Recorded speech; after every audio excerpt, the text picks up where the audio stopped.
It's the Larry O'Connor Show, AM 790 KABC.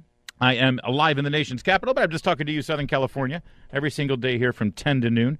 And, of course, after this comes Dr. Drew and Leanne. And then, of course, you know, from 3 to 6 comes the one and only Ben Shapiro, who joins us now. He's the editor-in-chief of the Daily Wire and is a nationally syndicated radio host, Ben Shapiro. I just know him as my pal, Ben. Ben, thanks for joining us today on KABC. Hey, how are you doing? I'm good. You know, I'm excited that you're doing this thing, the Daily Wire Backstage Live. It's August 21st at the Terrace Theater. What happens here? What is this like? It's like, Ben, you do like a one-man show? Do you like... Oh, no. Do you do monologues? Do you a little Shakespeare? No, do you sing show tunes, usually, Ben? I mean, you wish, O'Connor. But no. According to the left, we all get together and we don our hoods and then we march around burning crosses, right? Because yes, if you're anywhere that's right. remotely to the right of Elizabeth Warren, then any meeting of 3 or more conservatives is actually a KKK meeting at which you espouse the shooting of innocent people. So that's right. Get there early so you can chant Heil Ben. Yes. Right, exactly. And if that goes wrong, then I guess our backup plan will be that I, Jeremy Boring, Michael Knowles, who's terrible, and Andrew Klavan will all get together and they'll smoke cigars and drink whiskey while I sip girly drinks and smoke a bubble pipe and we talk politics and take questions from the audience. That's pretty much the whole pitch. You know what? Thank you for clearing this up because I had to do a promo for this about a month ago. We were giving away tickets and they had this whole cigars and whiskey thing, and I'm like, that's not the Ben Shapiro I know. Something's going on here with Ben. I don't need those signifiers of faux masculinity in order to feel secure in who I am. So I just sit there with a girly drink with an umbrella in it, and I make fun of them by smoking a bubble pipe. You know, the fact that you just said masculinity and used the term girly drink, you're triggering, half of humanity with that. This is why you get into trouble, Ben. I didn't even have to egg you into it. I know, it's amazing. It's because of rhetoric like this that America's coming apart at the seams, obviously. You mentioned this whole new white supremacy thing. That I mentioned this earlier, that we've gone from being racist to white nationalists. Now it's white supremacy, and it's amazing how the candidates and elected officials and then news anchors all start repeating the same phrase. What's this new? I mean, I'm not saying white supremacy is new, but this notion that the conservative movement and America itself is actually really all about white supremacy, and it's woven into our very fabric. Yeah, I mean, I think that the origins of this particular pitch have been a long time in the making. I mean, they're calling Mitt Romney the most milquetoast human being ever to walk the earth a racist back in 2012. I mean, Joe Biden was suggesting that Mitt Romney wanted to reinstitute slavery against black Americans in 2012. So this is really nothing new. It's just the same sort of terminology applied to the right.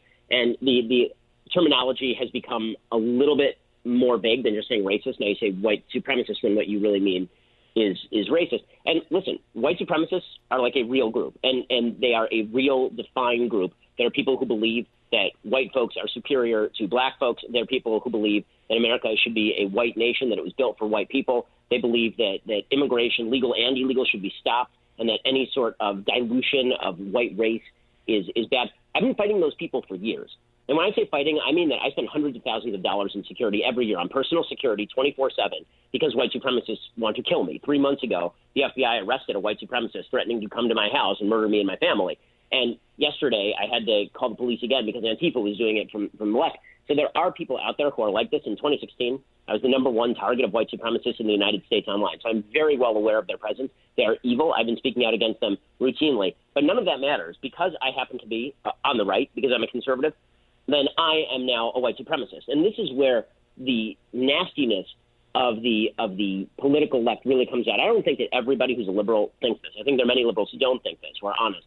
But I think that there are too many people in the media, too many people in democratic politics who see the ground to be gained in labeling everybody on the right a sympathizer with the person who shoots innocent people at an El Paso Walmart for them to actually be honest about this. So instead what they do is they suggest that if you disagree with them on politics, or if you donate to President Trump, or if you're planning to vote for him in 2020, or you voted for him in 2016, this is because you are in league with white supremacists, pushing racism. You want people who are not white harmed. It's really vile, because this is all stuff where you would assume we would have some pretty easy agreement, right? I mean, you have a white supremacist who goes and murders a bunch of innocent people at a Walmart. It seems like 99% of Americans are not white supremacists. It seems like 99% of Americans think that it is a horrible thing to shoot innocent people. And yet somehow we're divided 50-50 because the media have decided that everybody who disagrees with them is on the same page as this evil piece of garbage. Yeah.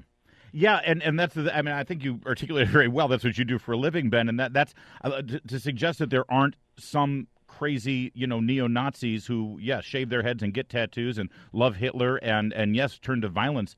Of course, they're there. To take that leap, then, to say that that is indicative of the conservative movement, the Republican Party, President Trump, his administration, and actually institutions of American government, that's, I think, a bit of a bridge too far, and yet it's almost mainstream thinking within the intelligentsia of the left these days. I don't think it's almost mainstream. I think it's completely mainstream. I mean, there was an article by Charles Blow in the New York Times, in which he suggested that white nationalist legislators, i.e. Mitch McConnell, and the shooter are on the same page. They have just different methods for reaching the same ends. I mean, in the pages of the New York Times, David Leonhardt had a piece the same day suggesting that conservatism has a violence problem and then linking mainstream conservatism with what just happened in El Paso. You have Jamel Bowie, one of the brilliant minds over at the New York Times, suggesting that I, personally, am forwarding the aspirations of white supremacists, despite the fact I promise you white supremacists hate me a hell of a lot more than they hate Jamel Bowie, considering the amount of threat that I get. It's insanity. And Julian Castro, or Joaquin Castro, rather, his brother, putting out that list yesterday of people who donated to Trump and implying that those people are in league with racism and therefore by the transitive property in league with the white supremacists who shot up the Walmart. It's just, I mean, this stuff is going mainstream. And unless good-hearted liberals do something to stop it, it's going to be almost impossible for us to have a republic, because if we can't look at each other and at least assume on a baseline level that we all hate white supremacists who murder people, then I don't know how the hell we expect to live together in a society. Speaking with Ben Shapiro, you hear him on KBC at 3 to 6. You can hear him all across the country in every major city for his 3-hour syndicated radio program, and, of course, get his podcast and everything else he writes at dailywire.com. Ben, what is the best approach and strategy for a person? Not everybody is a talk show host. Not everybody is a columnist. Not everybody is a politician. We're confronted with this at the workplace. We're confronted with this on our Facebook pages or in the classroom. It's reached a point, as I've said, I'm bored with being called racist. They were calling me racist because I liked Ronald Reagan. I mean, it means nothing anymore. But boy, when you up the ante to the level that we've seen so drastically in the last year or so, what should our response be? How do we? I mean, as soon as you're in a position where you're denying you're a white supremacist, I think you've already kind of lost the argument. What do you think? Well, I think, of course, that's true. And I think that the first thing to be said is that no conversation can be had, an honest conversation, when someone's premise is you're a white supremacist. There's no conversation to be had. So cut off that conversation right at the knees. If somebody calls you a white supremacist, your first response shouldn't be, let me explain why I'm not a white supremacist. Your first response should be, I can't have a conversation with you because you're an unreasonable person. Mm-hmm. It's just not a reasonable contention. And the idea that if I oppose affirmative action, or if I like Trump's regulatory policies, or if I think that Barack Obama was a bad president, this is because I'm a white supremacist. It's insane, and more than that, it's cynical. And you just don't engage in those sorts of conversations. There's no point to them. And then I think we really do have to fight back on what I think is a broader problem, and I'm seeing it on all sides because it is opportunistic in the extreme. And that broader problem is people who see rhetoric they don't like and then immediately call it incitement. And you've seen this from the Squad, particularly on the Democratic side, but now you're seeing it with regard to this particular shooting. People saying that Trump incited violence. Incitement is a very specific legal standard. And if we get to the point where any political speech that you find indecent, any political speech that you find offensive, is now, quote-unquote, incitement to violence, then what you're really calling for is censorship of political speech that you don't like. And you're in linking violence to speech, you're making it so that basically somebody else's speech is equivalent to violence. Larry, we've seen a bunch of events where left-wingers have committed acts of violence. I have never once suggested that those left-wingers were incited by Barack Obama, as in the Dallas police shooting, or that Bernie Sanders was responsible for the congressional baseball shooting. He was not. He was a crazy Bernie Sanders supporter who decided to go shoot up a congressional baseball game. I can criticize his rhetoric and say that he's wrong and say that what he says is vile and still not attribute a malicious intent to incite violence to him. If somebody attempts to do that with you, or if you're attempting to do that to somebody else, that's simply wrong, and it's adding to the problem.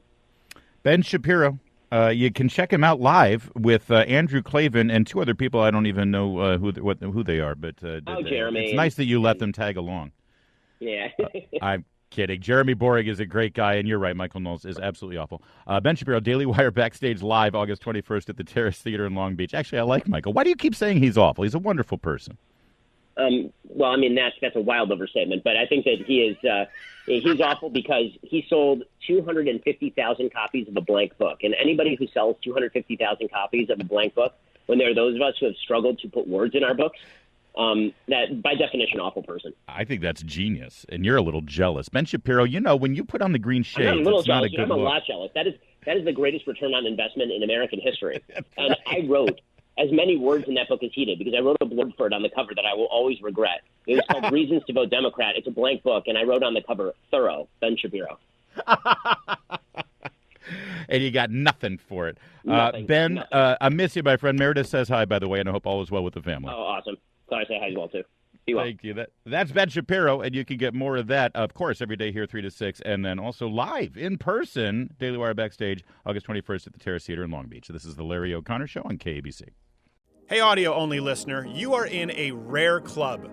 You are old school, doing the radio thing. Most people are either watching visually on YouTube or, of course, behind the Mug Club membership, because there are a lot of exclusive visual sketches and elements that you don't get in the audio-only version.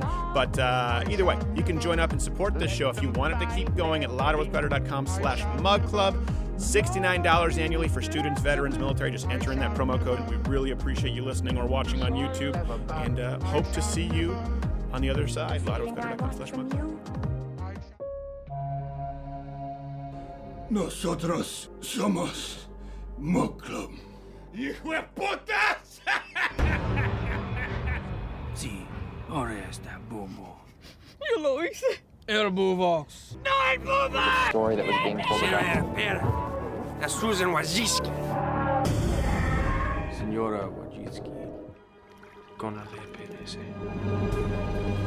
We don't need your kind of violence on our platforms.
Now, after Blacko Mugskabar made his point to the SPLC loud and clear, YouTube decided to enlist the help of some unexpected allies.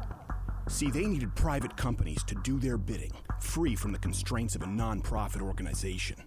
So what better than one of the largest entertainment corporations in the world? If Blacko sent a message, YouTube decided that it was time to send one back. ¿Qué putas madres? ¿Qué es esto? ¿Todos que encargué? ¿Y verás que esto? ¿Y regreso? Pero me sé, abres nabres. Entonces, Vox, que no esperes. Moclaves de vida. Que se repiere, América cubano. Atacó, fin de semana, avocado mixto. Eso fue el galería. Psicoles, el tabernac, el mericonas.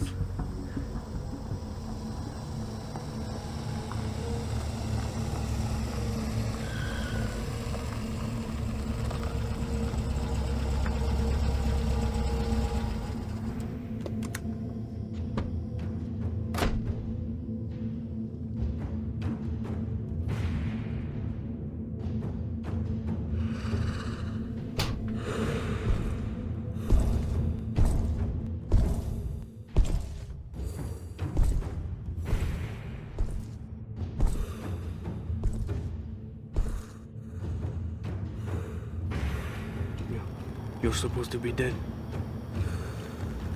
Jihadi Bandi, he killed you. So I've been told. How Your did you? preservation of Mug Club in my absence is much appreciated.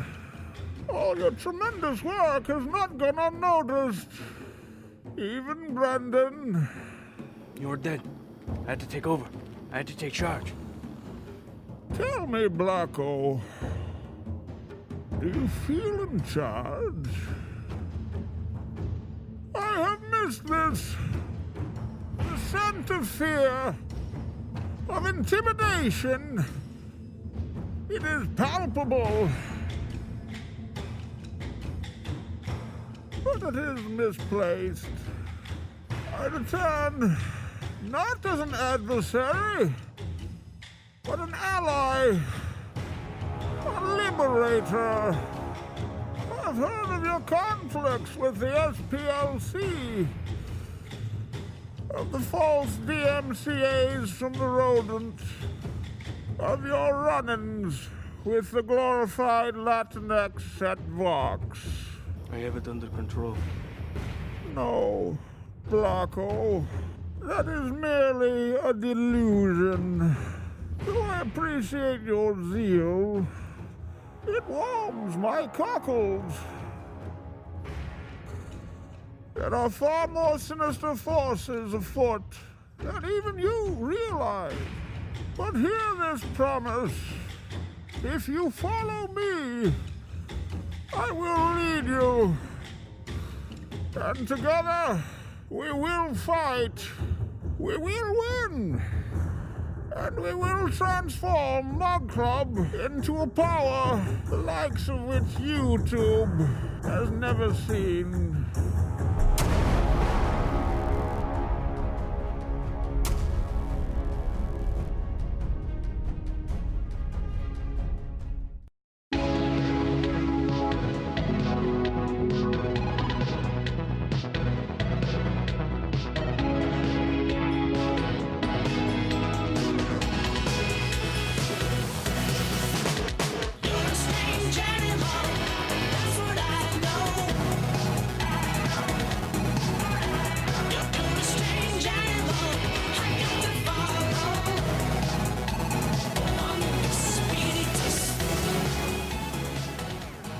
Look at all this space. That's called exploring the new space, new studio. Quarter Black Garrett, show them the new studio that we have. The wonderful studio brought to you courtesy of the wonderful people at NBC Vox. Yes. We really appreciate you making it happen.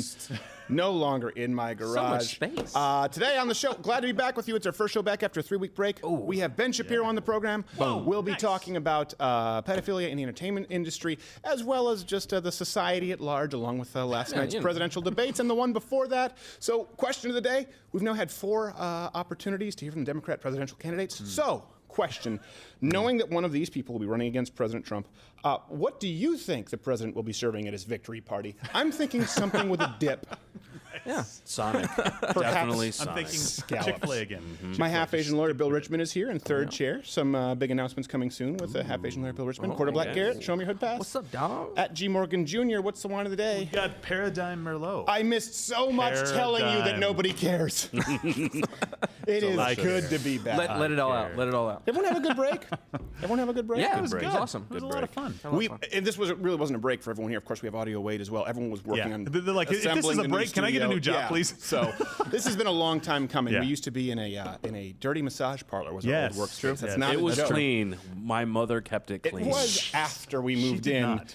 And then half-Asian Bill became my lawyer, and it was dirty once more. Leading the news. Always possible. We have so much to get to. Of course, gosh. Democrats, they debated on CNN for the past 2 nights. You know this. Wednesday's highlight was Tulsi Gabbard destroying, I'm using the clickbait title, destroyed. Kamala Harris, her record as Attorney General. Here's a clip. She put over 1,500 people in jail for marijuana violations and then laughed about it when she was asked if she ever smoked marijuana. She blocked evidence. She blocked That's true. evidence that would have freed an innocent man from death row until the courts forced her to do so. Oops. I probably didn't want that on national television. Yeah. Now, Zing. Kamala Harris's response was very much the same as every other time someone with brown skin talked back to her. Yeah, it seems as though Wow. people listen to audio. It only makes sense if you watch. Tuesday night. You get the gist. There's so much we had to get to, and we'll get to the guy who wanted people to wax his balls, a transgender. Oh, yeah, that was a huge story while we were gone. We leave and the world goes crazy. It's still crazy. As always. Tuesday night, of course, got heated between Bernie Sanders, Congressman John Delaney. They were discussing Medicare for all. This was a clip that made the rounds. What I'm talking about is really simple. We should deal with the tragedy of the uninsured and give everyone health care as a right. But why do we got to be the party of taking something away from people? No. You're on the wrong stage. He's about two steps around. away from Just take a primarying look. Donald Trump. I know. Those guys were looking to kick him off of the stage right there. Actually, though, after the debate, the two candidates were heard. I think we have exclusive audio. Behind the stage, they were overheard attempting to kind of reconcile their differences. Delaney, perhaps I've not made myself clear, okay? We take private insurance, yes? And then we remove it. Yeah, that's what I'm saying. Why do we have to remove it? No. You're not hearing me. Okay, we first have private insurance. Yes? Right. Well, after my plan, we're not going to have that anymore. That's what I'm saying. You're not following. We'll return to them as it develops. Oh, my gosh. The clear winner, though, I think, Really from both nights, we'll be talking about this with Ben Shapiro, obviously Marianne Williamson. In Of case course. you doubt, Again. yes. Again. In case you doubt me, was that showing how many people searched her? Yeah. Is that what that was? Oh, yeah. But this is because she's crazy. It was like when the Osbournes came out as a reality show and everyone was watching it. Of course. Marianne Williamson is the new Osbourne. Doesn't mean they need to be the next president Except of the even United Ozzy States. is saying, oh, didn't do that much strokes, man. Right. Just, if you don't, just watch the clip. If you think any of this wonkiness is going to deal with this dark psychic force of the collectivized hatred that this president is bringing up in this country, then I'm afraid that the Democrats are going to see some very dark days. Campaign headquarters, by the way, is filled with crystals. Dark crystals. I mean, we need to make sure the Mercury's in retrograde so that she wins we this do. primary. Yes, we do. My God. This does explain, though, her previously confusing campaign slogan, only Marianne Williamson can stop the nothing.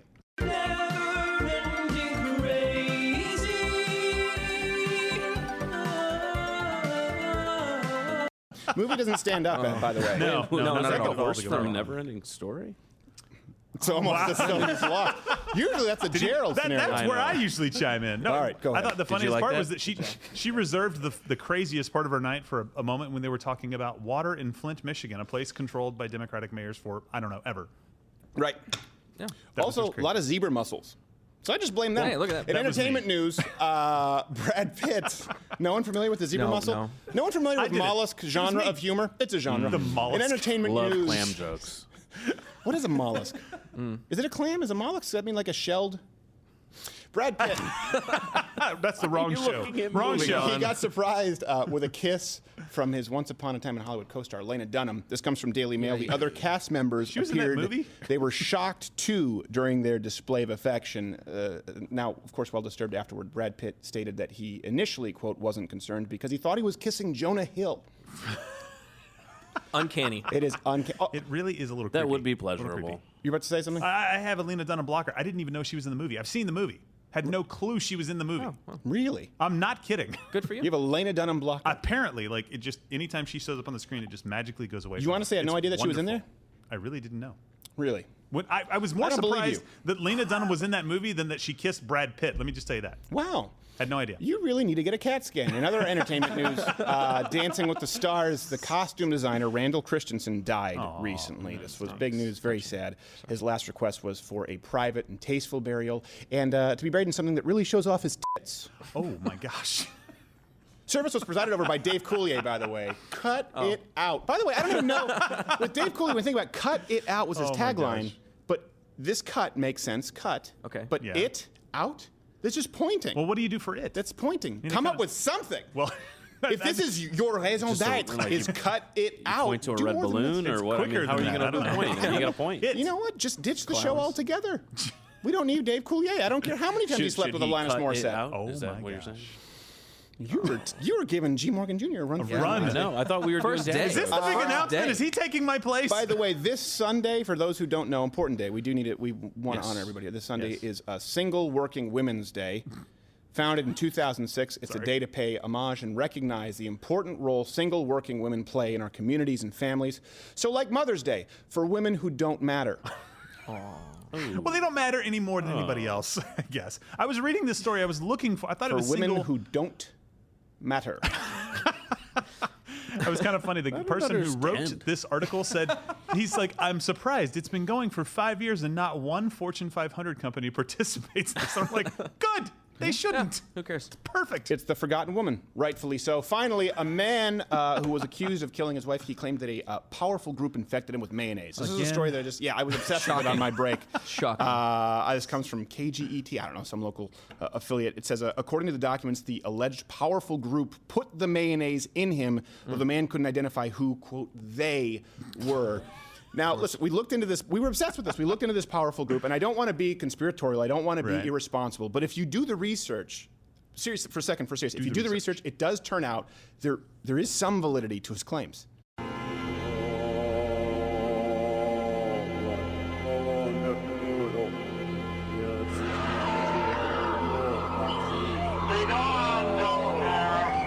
Molech! It's not a mollusk, it's a molech. I should have known it was you behind this molech. I'm just curious. How did that make him kill his wife? I get it's crazy, but how did that make him kill his wife? It's almost as though the show is not accurate. Hey, before we move on, we want to get to the left's push for pedophilia and Mario Lopez, all this stuff. We'll have Ben Shapiro on in a bit. You were telling me a story before the show. Mm-hmm. You went to go get a car recently. I did, and they were kind of, they're playing the game where, we're waiting for the manager, and there were some other customers, and the sales guy was talking to the customers. He bumps into this plant, and he's like, oh, no big deal, it's not real. And so I'm getting a little frustrated. I'm hungry, as you can tell, as I always am. So I reach over and I grab the plant. As always. and I lean it to my mouth and I bite off the end of it and I just chew it down while looking at the sales guy and I swallow it and I go, what are we doing here? I'm hungry. Are we doing this or not? And then I ended up getting a good deal and it was fine. It worked. It worked. Yeah, it was worked. Yeah, that's fantastic. Yeah, it was All great. right. It was awesome. So I get out of there and like 2 hours later, I'm at home eating dinner with my wife and I'm like, oh, I can't. I feel really bad. Like, my stomach hurts. But I've totally forgotten that I ate this plant earlier because it's like not that weird for me to have done that. And so then I finally That's not strange at all. I get to the part all? of the story where I tell her that part, and she's like, "Don't you think that might be the reason?" So we Google poisonous office plants, and the first plant that comes up is the plant that I ate. And it's the mother-in-law's tongue, the snake plant. So Oh, you well, know, no way. There you go. Yeah. So I threw up my poke bowl, came back, and finished the conversation. How's the car? Wonderful. Good. Did you get- That's all that was it matters. worth it? That's the thing. Yeah, I just love the Pontiac Aztec. I'm just telling you, it This was makes me very totally confident in worth our it. legal outcomes when we trot across that docket He next leans to into Vox. Google. Getting crazy. All right, so this is the context. Another question of the day. Do you think that the whole push for pedophilia now has become mainstream? At what point does it become mainstream? Yeah. And how far, we're not just going down a slippery, it's not a slippery slope. It's like we're going down the slope in a flying saucer with the cereal varnish from Christmas Vacation. Yes. It is remarkable. Nice. Yesterday, gosh, it seems like it was a week ago, Mario Lopez, he was attacked because he had the gall, he had the stones, mind you, to say that parents should be careful about 3-year-olds choosing their gender. Right? He was forced to apologize. That's insane. Absolutely insane. So think about that for a second before we move on to how this relates to sort of pedophilia and this hypersexualization of children and how it's become mainstream. Think of what that apology signifies. Okay? He is saying, I am sorry for suggesting that parents shouldn't allow their 3-year-old or 4-year-old or 8-year-old child to make a permanent decision regarding puberty blockers and stunting their growth for the rest of their life. I am so sorry. I now know better, and I will be more thoughtful in the future.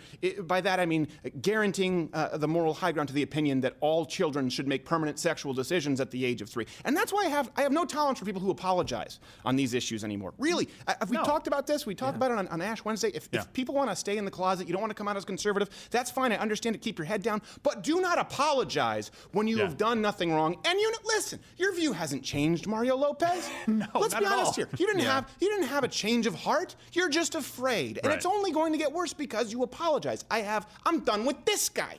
Yeah. Well, and everything that he said, he actually said it in one of the nicest ways possible. Like, he was like, look, I understand that parents, they do their thing, and it's not for me to tell somebody else how to raise their kids, but I think it's kind of a dangerous thing to let a 3-year-old decide their gender. Like, how do you say that in any more of a nice way?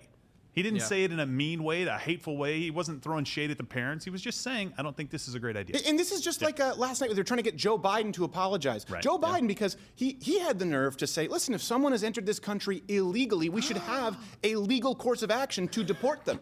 How dare he say what that? a crazy Why man. would you apologize Wrong stage, for that? Joe. Wrong stage. I don't honestly, these people, they're Republicans. I gotta tell you, it's at least consistent, right? I mean, if you're saying that a 3-year-old who clearly doesn't have the life experience or intelligence or even the communication abilities to make decisions like this, when you look at the candidates that are up there in the debates, it's no wonder that they want people at that level to be making the decisions. Yeah. That's the level they operate at, right? Exactly. But, that's where they play. I mean, no one would let anyone make any other kind of decision like this. So why is Mario Lopez apologizing for something that is on its face just ridiculous? Yeah. Well, I don't think the left agrees with you because they believe that those kids should be able to have sex, cut off their cock, and vote. Oh. In other transgender news, just to get to this, we're getting to the pedophilia thing. Jessica Yaniv, right? This is the person. And there's something that a lot of people don't know here, but let's go to a clip first. This is the person, for people who don't know, Marley was dead to begin with, suing places, estheticians, for not waxing Z's balls. Oh. And what if she did that? And then a dude, a man comes in and says he's a woman, and then he wants my wife to polish his Johnson. In this day and age, with the BC Human Rights Code and the Canadian Human Rights Code, if someone identifies as a woman, they have to receive those gender affirming care services. That's the law. I didn't understand a word that gentleman was saying. Was that a clump in whiteface? It's just Eddie Murphy under all of it. No, that was Ursula. Listen, not even, exactly. Not even making an effort there.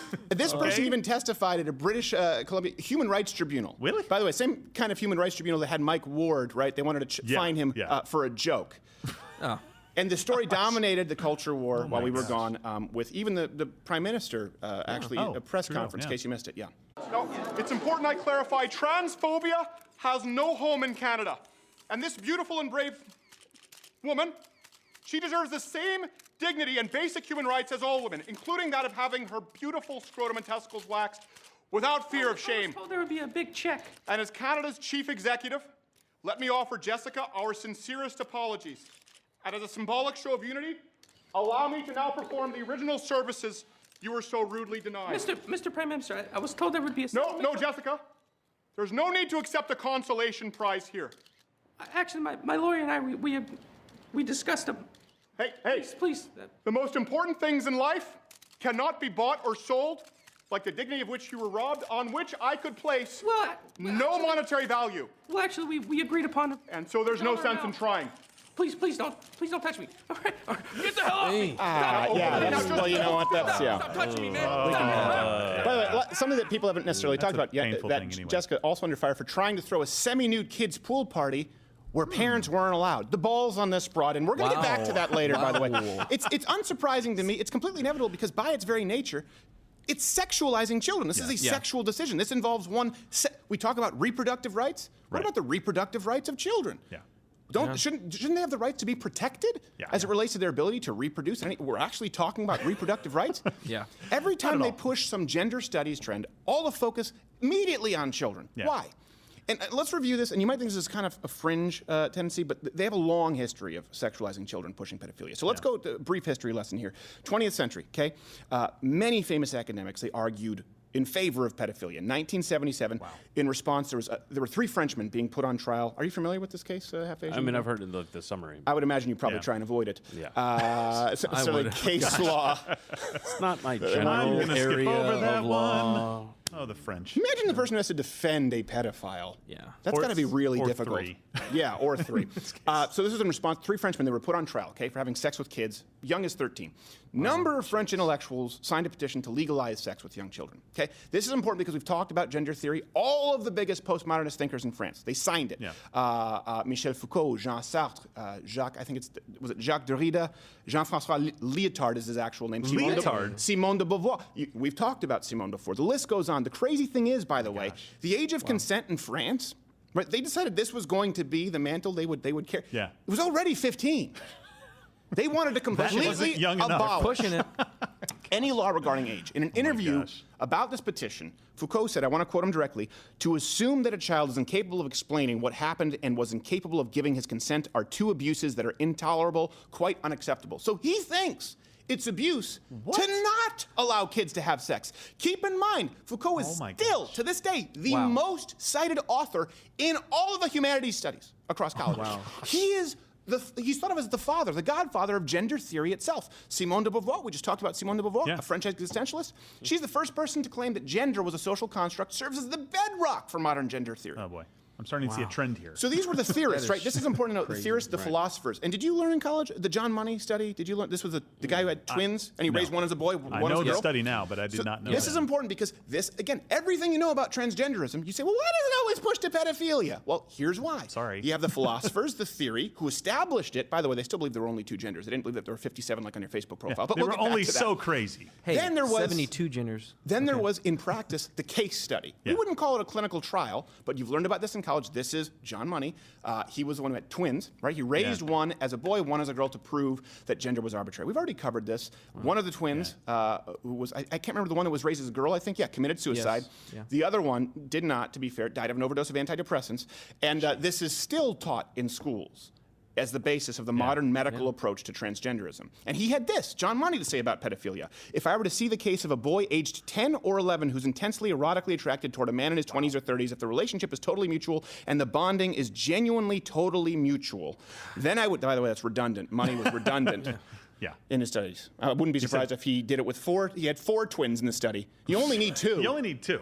Well, and he made them. Then I would not call it pathological in any way. He says. That's insane. And he made them, in a point kind of we skipped over, he made them perform sexual acts with each other. Yes, dominating sexual acts. Yeah, incredible. And that in and of itself is sexual abuse. The poet, Allen Ginsberg, I think we talked about, was deported from Cuba for saying Che Guevara was cute.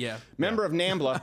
Oh my gosh. Yeah. Well, and I read into that because I didn't even know that. And he claimed that it was just for, that NAMBLA itself was just for discussion purposes. Right. To discuss these issues. And I joined it as a part of that because I wanted to be able to discuss. What? Yeah, that's just being. In the hell are you talking about? Being curious. Well, look, if you can, if people can, like you with a house plant. If people that don't like guns rail against the NRA, certainly we can all lock arms against NAMBLA. We're more used to say, oh, if you don't like gay marriage, don't get gay married.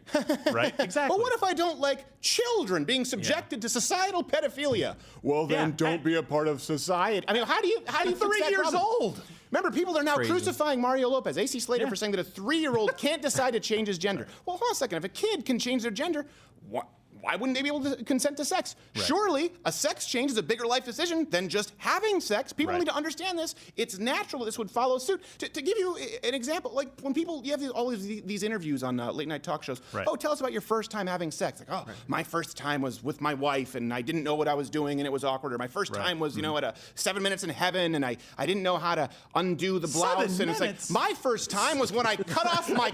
How could you get that long? Oh my gosh. My second time was when I had to reopen the wound where I cut off my. This makes for a bad children's book. My point is, that's your first time. Gosh. All right, so let's go to the second point here. Normalizing pedophilia. This is happening, right? We normalize it outright right now. It didn't die out in the 70s. No. Just, I think we have some overlays here. The pedophilia supporting publications. They've been running stories over the last few years. Yeah, we actually broke the fact that the salon pedophile was the one who was actually still currently grooming children. And then they wrote an article that we were monsters. So they made an argument that pedophilia was a disease. Does that hold up in a court of law, by the way, Half Asian Bill Richmond? What, just having the argument? Yeah, that pedophilia is a disease. Like, is there precedent for that? People go, oh. Sorry. So I would say that the thing is to say that you would have to define what is a disease, right? To say a crime is whatever society says a crime is. And obviously, if you have to have a moral standard, you set the crimes, and that's what becomes a crime. If it's also a disease, it might also be a disease. But whether it's a disease or not a disease doesn't change that it can be morally unacceptable. Does it? That's matter? Probably an irrelevant. It's probably an irrelevant point. But if you are able to say that it's a disease, does that mean that now we just have to say it's just a natural happening? Like you're too overweight to fit in this thing, so now it's everyone else's problem. Oh, you just have this disease. Oh, kleptomaniac, it's just a disease. Like just let him steal a little bit and he'll kind of wean himself off of it. It'll help. That is the problem when you label something as a disease in order to relieve responsibility. It is the next step to saying, well, it shouldn't be a crime anymore. Right. Well, they're not trying to just label it as a disease for us to kind of fix it. They're saying, no, that's the excuse. The excuse is it's a disease, and we shouldn't look at this as something that's bad. Right. You know, that this person was just born that way. And could we not have seen this coming? Maybe if we could go back in our DeLoreans and go back to the time when they were trying to legalize this, we could say, but guys, isn't this a slippery slope? At what point do you stop it? Maybe pedophilia will become your chance next. And you're like, no, well, that's they not what argue we're at going to Salon do. in these places, since it's a disease, it shouldn't be punished. We should look at helping these people. Well, Your Honor, I know I killed his 4 clients, Exactly. but you know, I was temporarily insane, and I should be free to go. No, No. I'll do 1 year at the hospital and be good. Yeah. You can't undo the rape. No. Sorry, I don't care if you had a disease. No, they not also, at all. of course, have been trying to imply that's a natural sexual orientation. So after a lot of this pushback, by the way, Salon, they pulled the pedophile stuff from their website. But let's go on to how they've been pushing it in a different way. By the way, hit the notification bell if you haven't already, because subscriptions don't mean anything. Of course, join mugclub.com/mugclub. You get a full daily show. Subscribe on iTunes for exclusive audio content, and please leave us a rating there. Here's something else that's been going on for a long time. Child drag queens. Yeah. Okay. I think we have some B-roll. 11-year-old drag queen Desmond. This is called Desmond is Amazing. Stripping at a club, having money thrown at him for people who can't see right now. Look at this. Tell me that isn't disturbing. Yeah. Look at this. This is a boy stripping, and they say there's nothing Grown sexual about men. this. Stripping and men giving him money. By the way, I got in trouble at 14 for mowing lawns because it was a violation of the Labor Bureau. Remember that? They were like, you're not supposed to do that. It's illegal. What about when they're making it rain on an 11-year-old dressed in Michael Jackson sailor pants? All the lemonade stands cops have been breaking up around the nation. That's And the actually only a reason thing. they're okay with this, by the way, is because it's gay. Oh, Can you imagine absolutely. if it were just a straight strip club with an 11-year-old girl there? Yeah. Can you imagine the ramifications there? What if it that would, was it a would headline? never occur, right? It would never occur to anyone Well, to do Bill, that. Because even if it was someone's fetish, they'd be like, hold on, no, there's other people here.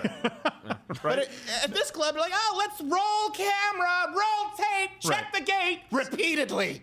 So you're telling me, so illegally, if I have child pornographic pictures on one of my devices, laptop, whatever, I can go to jail for that. And you're telling me Rightfully that this is okay? This stripping is Well, not this is they tell something us close to that? They tell us it has nothing to do. Child drag queens, nothing to do with sexuality. But then let me ask this: why is one of them a mascot for an erotic clothing company? Lest you think I exaggerate, here you go. Look, House of Man. Of course, after they were called on it, they tried to scrub the word erotic from their website. Because words, those pesky words, some would argue that actually in a tone-deaf move, they replaced the word erotic with crotchless leather. That doesn't seem like it was well-timed. Again, imagine if it were a 9-year-old girl with a ball gag in her mouth as the face of the Gap or an erotic clothing store. You don't see it. Yeah, by the way, every man who's ever been caught going to a strip club when they shouldn't be, honey, it has nothing to do with sexuality at all. They're just dancing to go through college. It's exactly the same excuse they're using there. Not so much, except they're dancing to go through preschool. She's dancing to go through Little Learners. Oh, my Daycares gosh. are expensive these days. Those petunias aren't going to plant themselves. Gosh. What is that? I don't know. That's what I did. No one else did that in pre-kindergarten?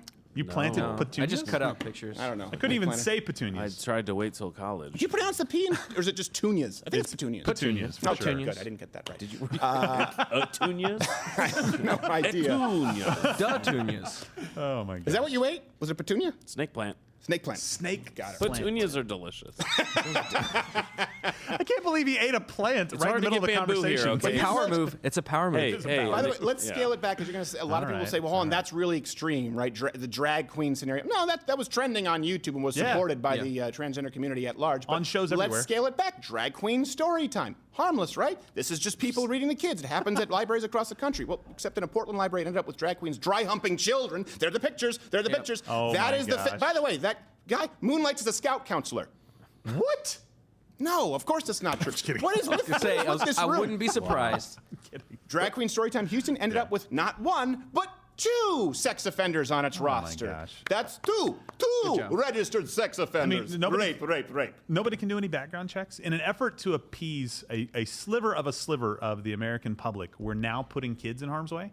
We're now You saying can't that ask. kids. You can't I'm even just look saying, in. like, we're now saying your kids. By the way, anybody who thinks this is okay, let's put your kids first in line for that reading. Okay? Yeah. Let's put your money where your mouth is. And then by lock the way, you the away parents, for child abuse. You can't go and watch and make sure that your kid's okay. Let's just put them in there if you Can we trust them bring so that picture much. back up? When I was a kid, we went to Major Magic's, which is the Michigan equivalent of Chuck E. Cheese, and I was terrified of the clowns. That is the kind of if that my balls would never drop, I would be so terrified. Look, hey, they would be permanently lodged. As they are now. That is gut-wrenchingly terrifying. Look, okay, Angelina Jolie in Maleficent, she looks amazing. Okay? Just those photos are Maleficent miscaptions. too. But it's a woman as a woman. I'm okay with that.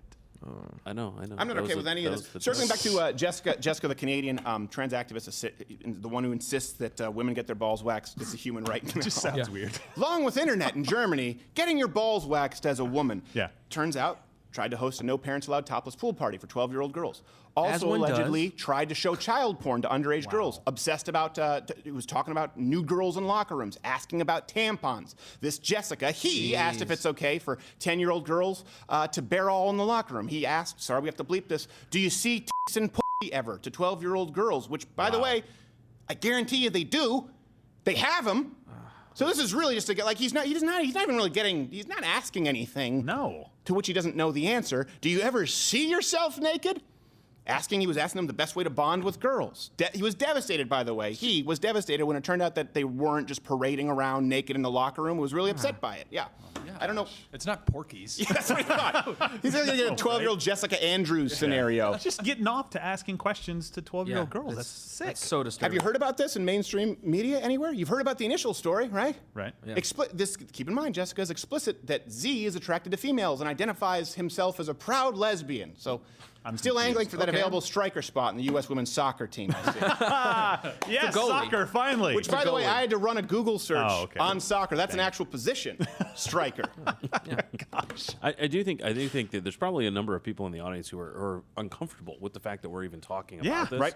But You should I would be. implore you, look at these sources, go do the Google search yourself, and realize that this really is an issue. And bearing your head about it and not speaking up about it. I mean, I'm not saying you gotta go to the library and do but letting people know that it really is a problem, as uncomfortable as it may be, is important, because otherwise that is what allows the slippery. If you Google search this, it can't be any more embarrassing than me Googling soccer.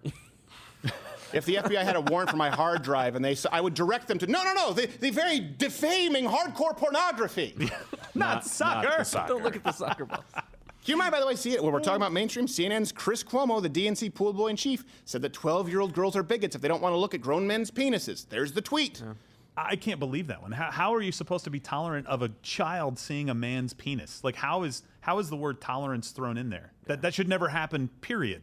Right? Yeah, so why? And Cuomo was saying she needs to be more tolerant. Dad needs to teach her to be of a guy's penis hanging out? No. For your also need daughter more to tolerant see? of a boy stripping down and having quarters thrown at him at drag queen story time. Well, at least get some dollar bills out. Let's have some The point is that the history, right? The history is this is all founded upon this. The founders of the feast supported pedophilia. All of modern gender theory. Look at Simone de Beauvoir. Look at John Money. Look at all of these people. They are the most cited of anyone out there. Yeah. They all supported this. They actively signed on to this. They championed this. And the same people, the same organizations who have the ear of everyone at the DNC, who are attacking Mario Lopez, look at their platforms. They all support this. This is about as sick as something can get. And this is something that I think everyone needs to think about here. When we talk about our responsibilities as a society, the conversation now has turned to free stuff a lot, right? Our responsibility to provide free school, free healthcare, free tampons. But you know what?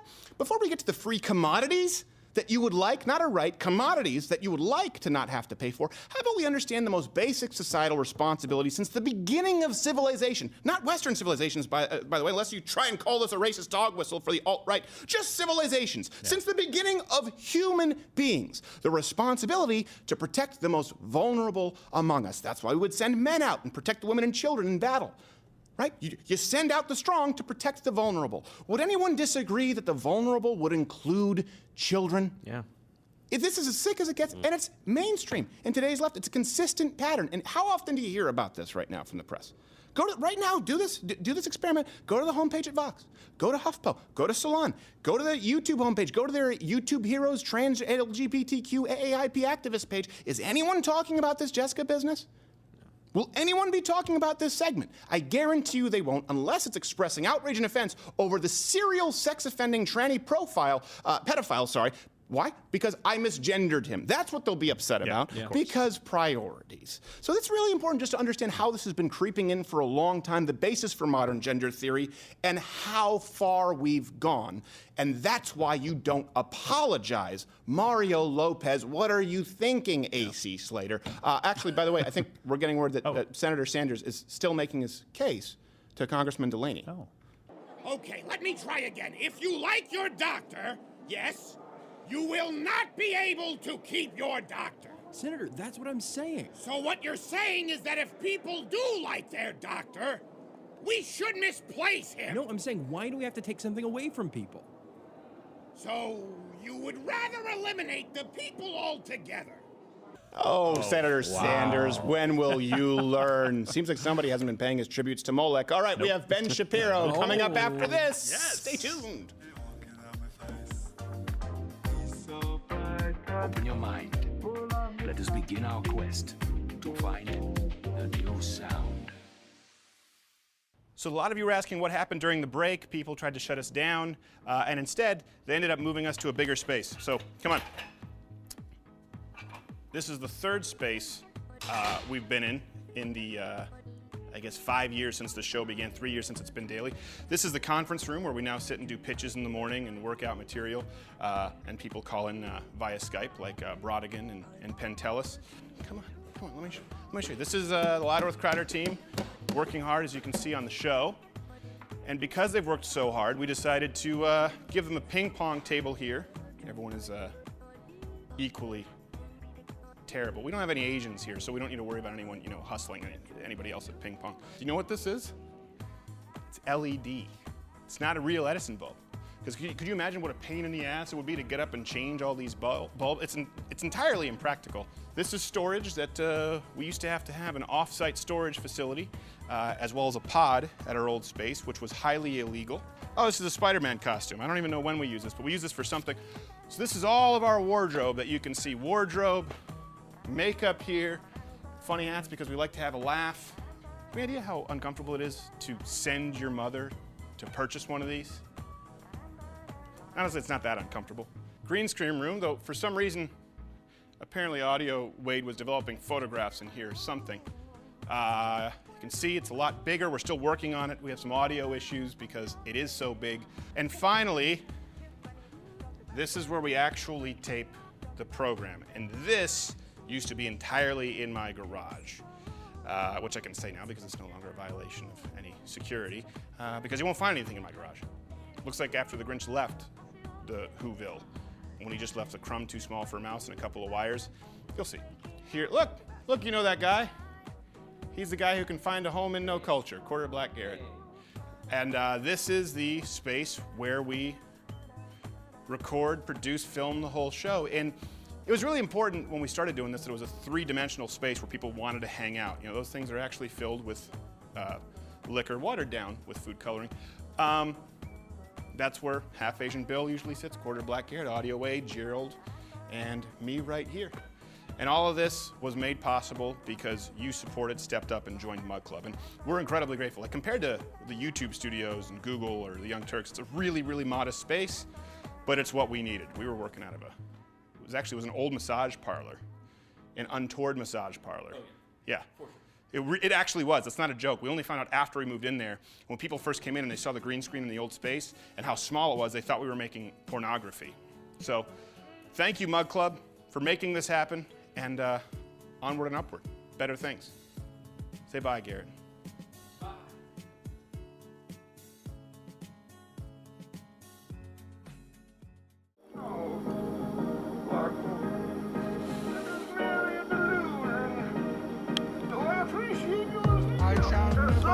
Something more powerful than something. I shall never. This will all be done in post. I shall never let them fight their wedding.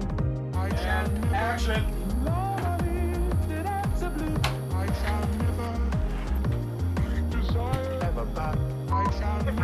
I can't see anything. I've heard of your work. I shall never. You heaven's pubic hair mustache. I shall never.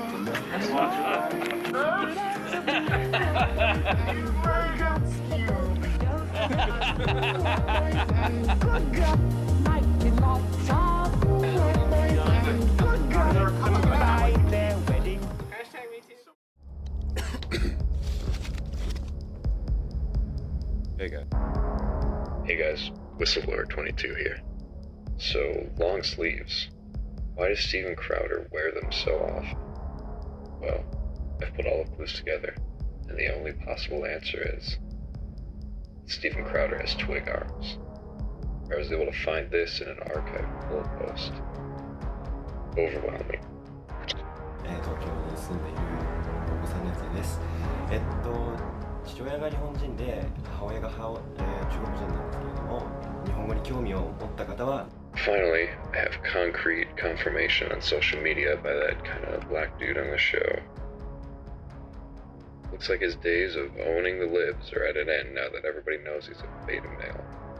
If you like this, subscribe and bookmark my BitChute for when this gets taken down. You can also check out my Patreon from the link in the description below to help me move out. Till next time, whistleblower out.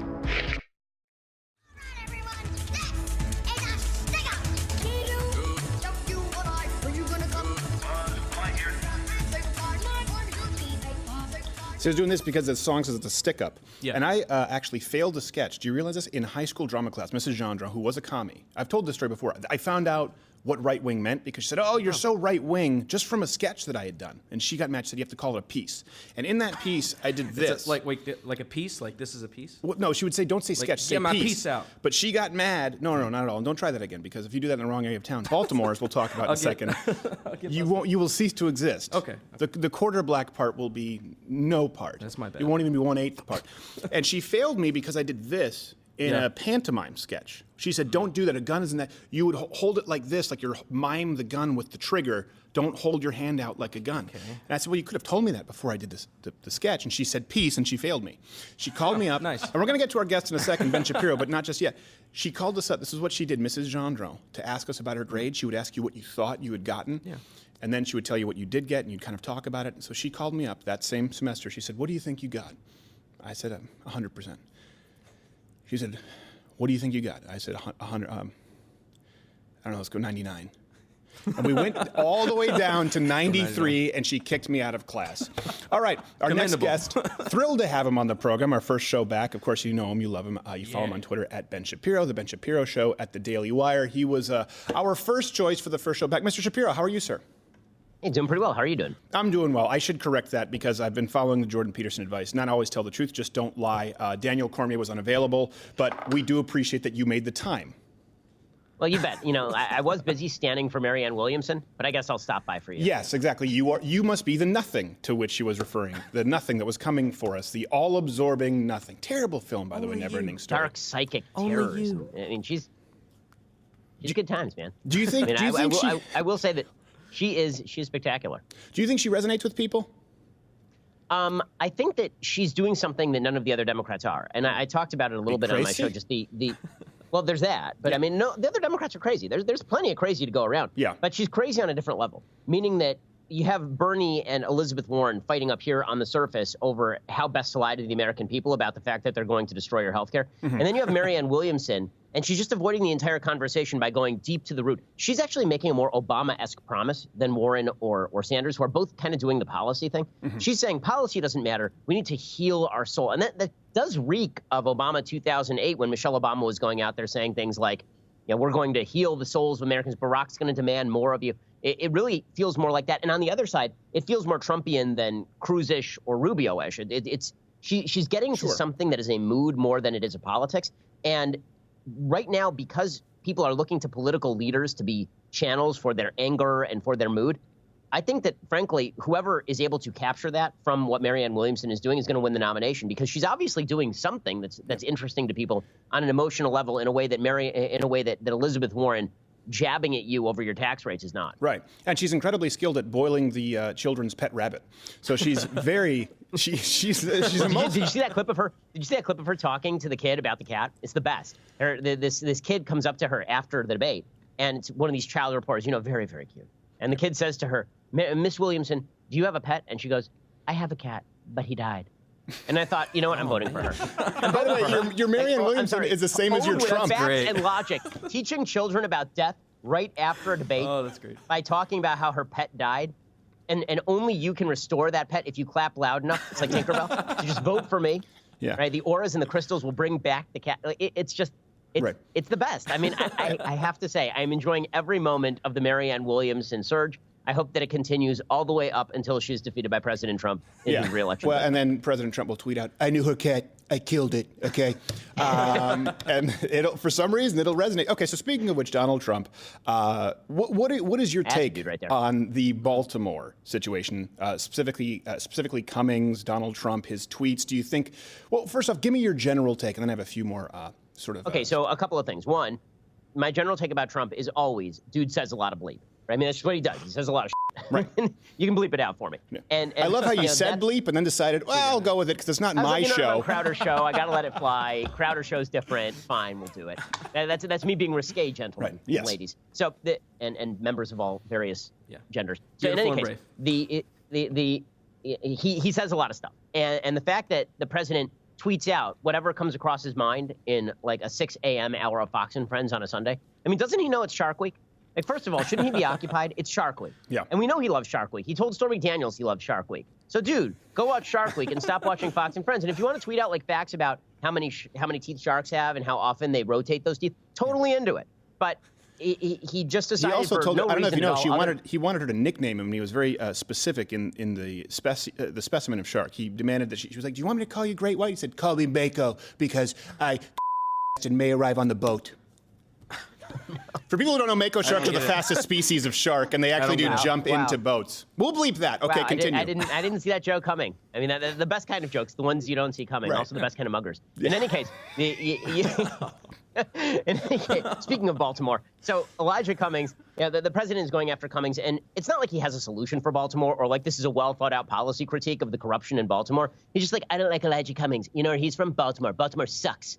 And that was the entirety of his thought process. And everybody immediately went to, this is racist. And I thought to myself, what are you talking about? Like, the president talks crap about people all the time. And when people were doing this routine, well, he said the word infested. That's because he only says infested about areas that are black or brown. It's like he called New Hampshire drug infested. Right. Okay, New Hampshire has one black person. Right. And that black person is past. I mean, it's literally. It was just Cummings on vacation. It was him on holiday. Yeah. Right. Exactly. I mean, it's ridiculous. It's Cory Booker and Kamala Harris campaigning for the presidency. That's the entire black population of New Hampshire.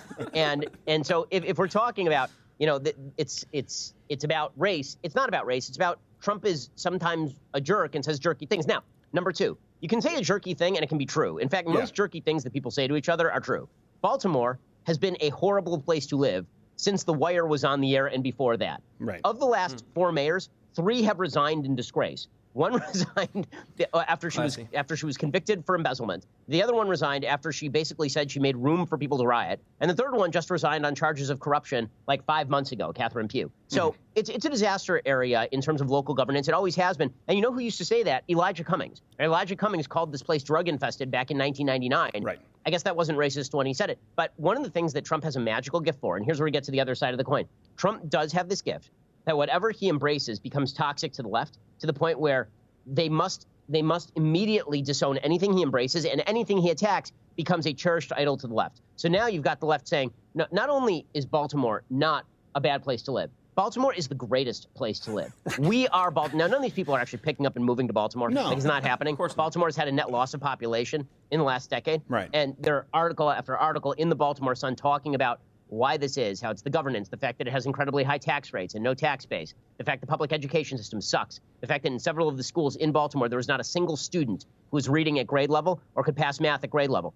This is well-known stuff, but because Trump said it, suddenly it's both racist and also Baltimore must be awesome. So I'm recommending to the White House that as a next step, Trump come out and condemn cancer, because very quickly the Democrats we are all in for pancreatic stage 4. It is the best type of cancer. Right. And are you against metastasis? If you're against metastasis, it's just because you want to limit the dissemination of cancer to other parts because you're xenophobic. Right. So instead of setting up barriers to cancer, what we really should be doing is allowing those cancer cells to cross across all organ barriers without any sort of impediment. That's the only way that we can have true freedom in the body politic. You know who did this very effectively, and I would say maybe more thoughtfully, and people didn't give him credit for it? Norm Macdonald. I was just listening to a more leftist radio show in San Francisco. It was an old Norm Macdonald interview, and he said, and because black people, they tend to be poorer than white people, and they got all offended. He said, wait, are you saying that black people are richer than white people? I said, no, we just don't want to make a generalization. He said, well, I'm saying that it's because of, we have a racist society.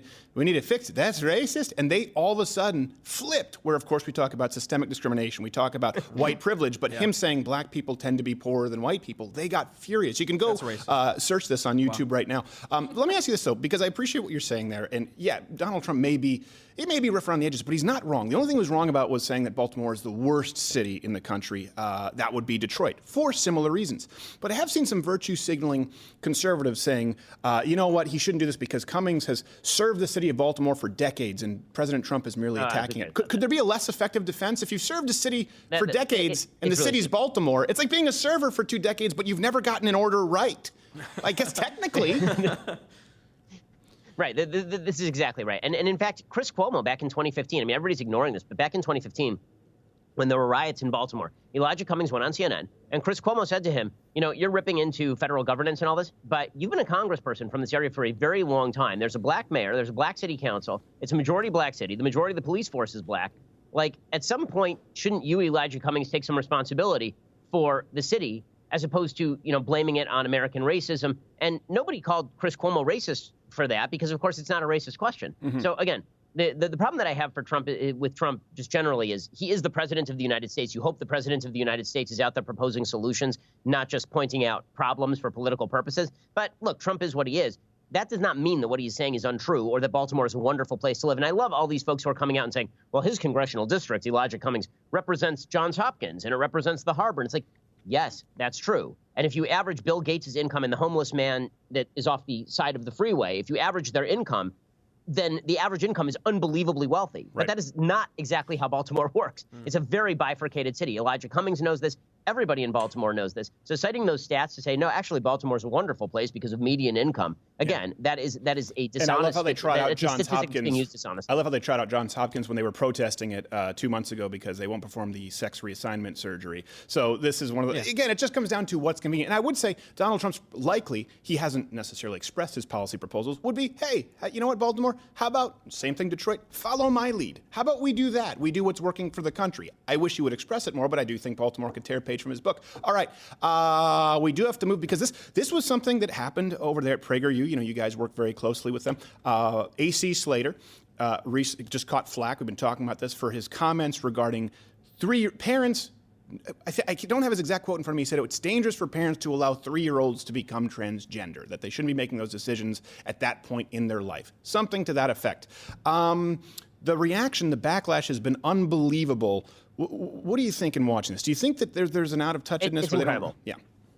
I mean, it's incredible. So let me read you the actual quote, because I just got it up in front of me here. He says, I'm trying to understand it myself, and please don't lump me into that whole group. I'm kind of blown away. Look, I'm never one to tell people how to parent their kids, obviously. I think if you come from a place of love, you really can't go wrong. But at the same time, my God, if you're 3 years old and you're saying you're feeling a certain way, or you think you're a boy or a girl or whatever the case may be, I just think it's dangerous as a parent to make this determination then, well, okay, you're going to be a boy or a girl, whatever the case may be. It's sort of alarming, and my gosh, I just think about the repercussions later on. And he added, when you're a kid, you just don't know anything about sexuality yet, you're just a kid. Every single word that he says there is so eminently reasonable that if you stopped the person on the street and you said, should a 3-year-old choose their own gender? Everybody would be like, no, what are you, crazy? Mario Lopez says it, and everybody goes crazy, and it trends on Twitter. Twitter, I've decided, is the boo box from Hook. Remember in Hook, Dustin Hoffman well, we have the boo box here. Pirates, and then he'll say, exactly, he'll say to them, did you make a boo-boo? Did you make a boo-boo? So, yeah, I made a boo-boo. And then you throw them in the boo box, and you put scorpions and snakes in there. Twitter is the boo box. So by the way, do you know who was put in the boo box? Do you know who that was? I can't remember this. You won't know it. It was Glenn Close dressed as a male pirate. No, that's the boo box. No, it was Glenn Close. Go back and watch it. It's very creepy. Really? Yeah, Glenn Close with a beard. Yeah, no joke. Okay, I'm going to have to look that up because I don't trust you. So, in any case. I promise you, I watch. Everyone now is going to go Google that. We were talking, because we did the Boo Vox sketch where people, obviously, Black Escobar puts people in the Boo Vox where they lock them in a treasure chest, but they just put in Vox videos.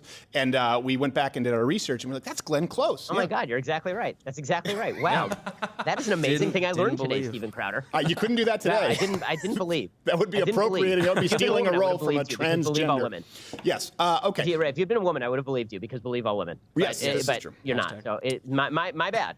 So in any case, Mario Lopez says something that is obviously, look, I have a 5-year-old and a 3-year-old. If I leave my 3-year-old alone for more than an hour, he's dead. Okay, I mean, like he will kill himself. He cannot decide what to wear. He cannot dress himself. He cannot decide what to eat because he would eat only French fries and cardboard. He's a wonderful kid, and he's very smart for a 3-year-old, but he's 3. Not if he's eating cardboard. That's just 1 inch maybe shy of sticking the quarter in a light socket. Candy. Yeah, no, he's definitely like the light socket he's into. He definitely is into sharp objects. So knives and fire, he's very into. Yeah. So he's a budding sociopath. I mean, like father, like son. But in any case, the fact that I would never leave him to his own devices to do anything because he's 3 and I'm not a moron. But apparently, according to the left, you're supposed to let a 3-year-old decide what their gender is, even though gender is a made-up word that the left has basically created in order to pretend that biology doesn't exist. Because the left does say, well, gender, it's completely separate from sex. But also, gender is more important than sex, so gender is sex. So there's a thing called a female penis. And if you don't understand this, it's because you don't understand biology. And you're like, whoa. Right. This and went by the way, crazy. here's a 3-year-old stripping in drag. We just talked about this. It does lead, people don't understand this. They go, well, hold on a second. Why does this lead to the hypersexualization of children? You've seen this drag queen story time, all this stuff. And now you have a kid, we just showed some pictures, selling clothing from an erotic clothing line. Well, think about it. What are we really talking about when we're talking about gender? You are talking about a decision at that point that will affect your sex life, which of course you won't be able to engage in for another decade and a half, for the rest of your life. It is by its very nature a sexual decision and discussion. And then people seem surprised that these kids often get hypersexualized, and that's a real problem. It's not just a stretch; it is the inevitable when you start allowing this.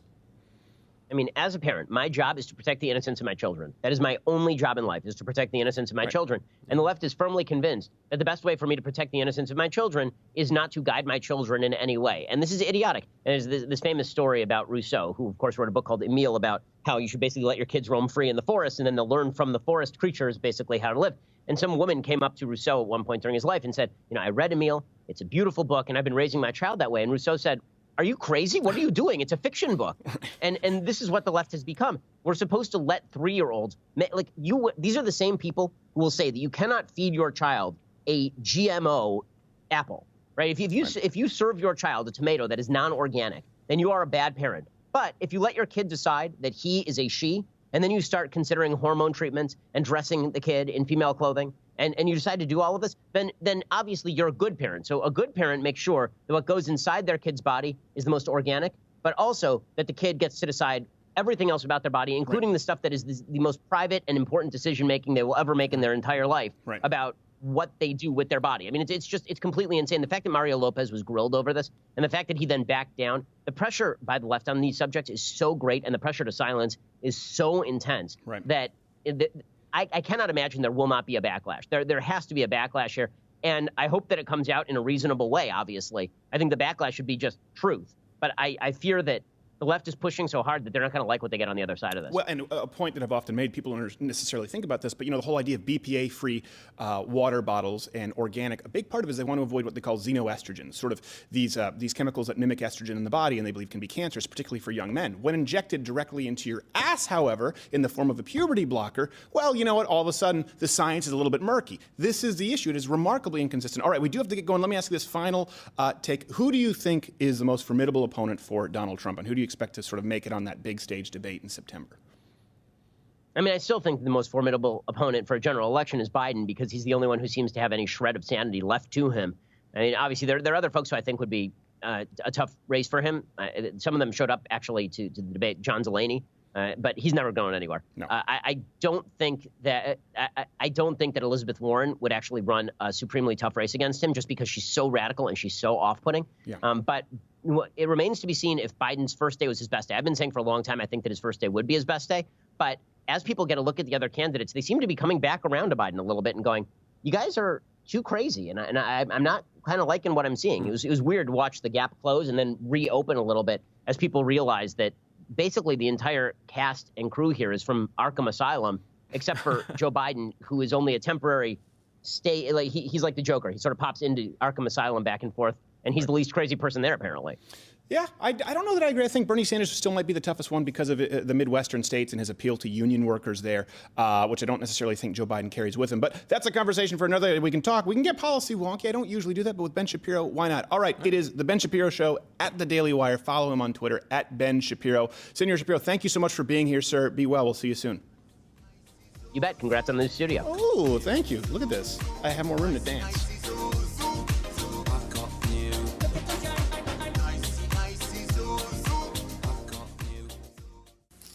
This is Vox. This is your brain on Vox. Any questions? We turn partisan hackery into an art form. Steven Crowder is YouTube's ideal creator. He is what an ideal.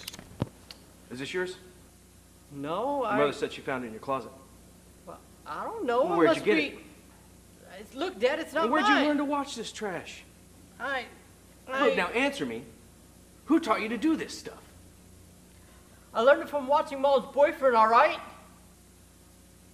Teach your kids about politics, or Vox and your wife's boyfriend will do it for you. The one live read of the week time. Really appreciate you guys tuning in. We're so glad to be back here in this new studio with all of this room. Of course, thank you to our wonderful sponsor, Walther Firearms. The only plug we need to get is just try the Walther. If you're looking to purchase a firearm, they have the balls to sponsor the show, and they're fantastic firearms. I do want to let you guys know we have more golden ticket sweepstakes if you want to apply. We're hiring here at Louder with Crowder. louderwithcrowder.com/jobs. louderwithcrowder.com/jobs for people who want to apply. I think we need some editors and we need some producers and people with organizational acumen. Probably going to be a woman. See, that's reverse sexism because women tend to be more self-organizers than men. We've had good luck with women here at Louder with Crowder. Hope the ACLU is not watching. And louderwithcrowder.com/mugclub for people who have not yet joined. You get access to all of the daily content, to Ash Wednesday, to life advice. You probably get an extra, I don't know, I'd say you're maybe getting 30% of the content here on YouTube if you're watching it here, as well as you're going to get access to the entire Blaze catalog. And thank you so much to everyone who did order mugs. We had this huge influx of people joining in July, so it might take a little bit longer. Some are back ordered up to 2 months. We're going to get the hand-etched mug out to every single one of you. And thanks so much to the people at NBC Vox who made this all possible. We'll be here for years to come. LouderWithCrowderShop.com, supporting free speech since 2000 and something. With people being banned from social media left and right, you can now purchase this deplatform this limited edition LouderWithCrowderShop.com t-shirt, signifying your insubordinance to authority and request for them to kiss your ass and lick your balls. LouderWithCrowderShop.com today.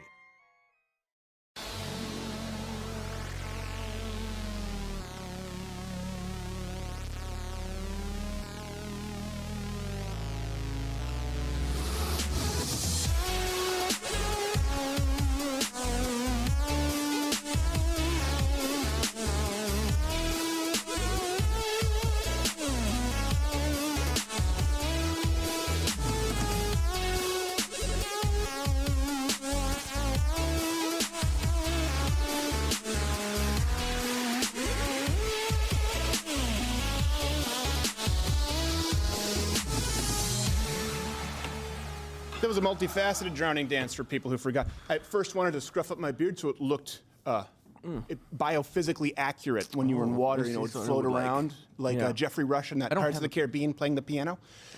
And then I also got overly cocky. We need ILM for that. I got overly cocky with the space, and so I leaned back, forgetting that you can't lean back underwater because you die. People don't appreciate how much effort we put into the drowning dance. Thank you so much to Ben Shapiro. Hey, next week we're going to have to change my mind. At a surprise location. So soon. Something similar to the Google one that we did before, only far more incendiary. And we also have, I believe, a long form with Andrew Yang on the show on that'll be Tuesday. interesting. So we have a pretty busy week next week. Looking forward to that. Stay tuned. And by the way, what's the vote on the beard here? I think I'm going to have to get rid of it when we do sketches and characters. I vote keep it. Yeah, but that's just because you like beards. I know, yeah. I'm a beard guy, but I had to shave it. Are you a beard guy? I am. I couldn't tell. Apparently, by the way, Bernie Sanders and Congressman DeLaney still at it. Okay, let's cycle through this one more time. Step 1, we have private insurance to begin with. Yes? Yes. Okay, step 2, we get rid of that. It's a battle to the end of time. So I guess they're going to be locked in it forever. Was that the Joker and Batman who talked about that? I like how tickled audio Wade is by that for some reason, even though he had to edit it. You'd think it would have worn off at this point. Did you have a good break? You guys have a good yeah, good break it was awesome. I went to New York. It was a lot of fun. Really? Yeah. A lot of trash. That's disgusting. A lot of trash. Yeah, a lot of trash. A lot of actual human feces. Yeah, a lot of it. Yeah. Very common. What did, Yeah. did- Well, you had a. My wife had a child. You had a human. so, That's yeah. true. That yeah. was pretty Yeah. big. Mine's more important though. And how's the child sleeping through the night? Doing very well. Really? Yeah. Good for He's you. a pro. Good for you. Well, I didn't do any of those things. I pretty much did very little, which was nice. And if, like we said, we were gone for a while because we had to build all this, so it's not like everyone was off for that long. But in the future, for people who wonder, well, some people are like, did you quit? No, of course we didn't quit. We're going to be taking, it's going to be a pretty regular schedule, just 3 weeks off around Christmas, and then same thing in the summer, 4th of July. We don't take as much time off as the other late night shows, but yeah, we do need a break because we have so much technical stuff to catch up on, and of course, actually updating the studio, we need to do that behind the scenes. So just remember that beautiful studio. a break around Christmas time and a break in the summer. By the way, you know when you email everyone in this industry, it's just auto replies. Everyone in this industry That's is all you gone. get. That's all you get. It's just everyone gone. It's like we're gone for 2 weeks. You're gone July. What are you, a public school teacher? I'd still complain. Most important job in the world, by the way. So during the break, second grade heroes. teacher. Tell that to the nuclear physicists who were decoding. Tell that to the Benedict Cumberbatch character who was secretly gay but was decoding. What was it called? Yeah. Imitation game. Imitation game. Should have imitated a second grade teacher. Would have gotten more street cred. A straight one at that. During the break, I did have some time. So this is not going to be a super inspiring close, but I think it'll be one of the most helpful. During the break, I was fortunate enough, though, to have some time for some self-reflection. And by the way, let me be clear. I think that in general, self-reflection is vastly overrated. Sure, of course, it's necessary, but there's a time and place for it. Too much self-reflection usually means you aren't spending enough time serving others. That's why most Zen guys are actually pricks. Anyway, I did take a couple of days, though, for some self-reflection, or it just kind of happened naturally. And with the intensity required to work here at Corda Black Garrett and Audio Wade know this at Loud Earth Crowder, it's an intense job. Yeah. And we are taking applications at loudearthcrowder.com/jobs, but it's not easy. It took me a while to come down, to kind of hum along at a normal frequency. And that's pretty common. And I realized something that my wife has echoed quite a bit. I have two gears as a person, and she's always said this. I have turbo and off.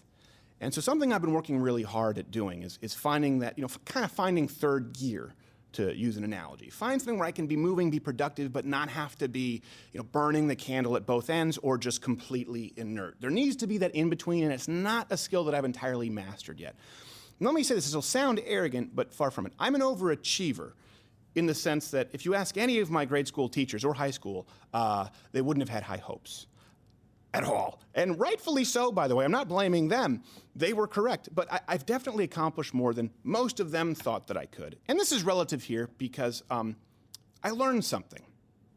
Just like I learned that I don't really have a third gear, and I've been working on that. I learned something between high school and today. And it's not a skill that we teach enough. And I think it's arguably the most important tool in anyone's toolbox if you can develop it, but we almost never talk about it. And that's that I learned how to learn.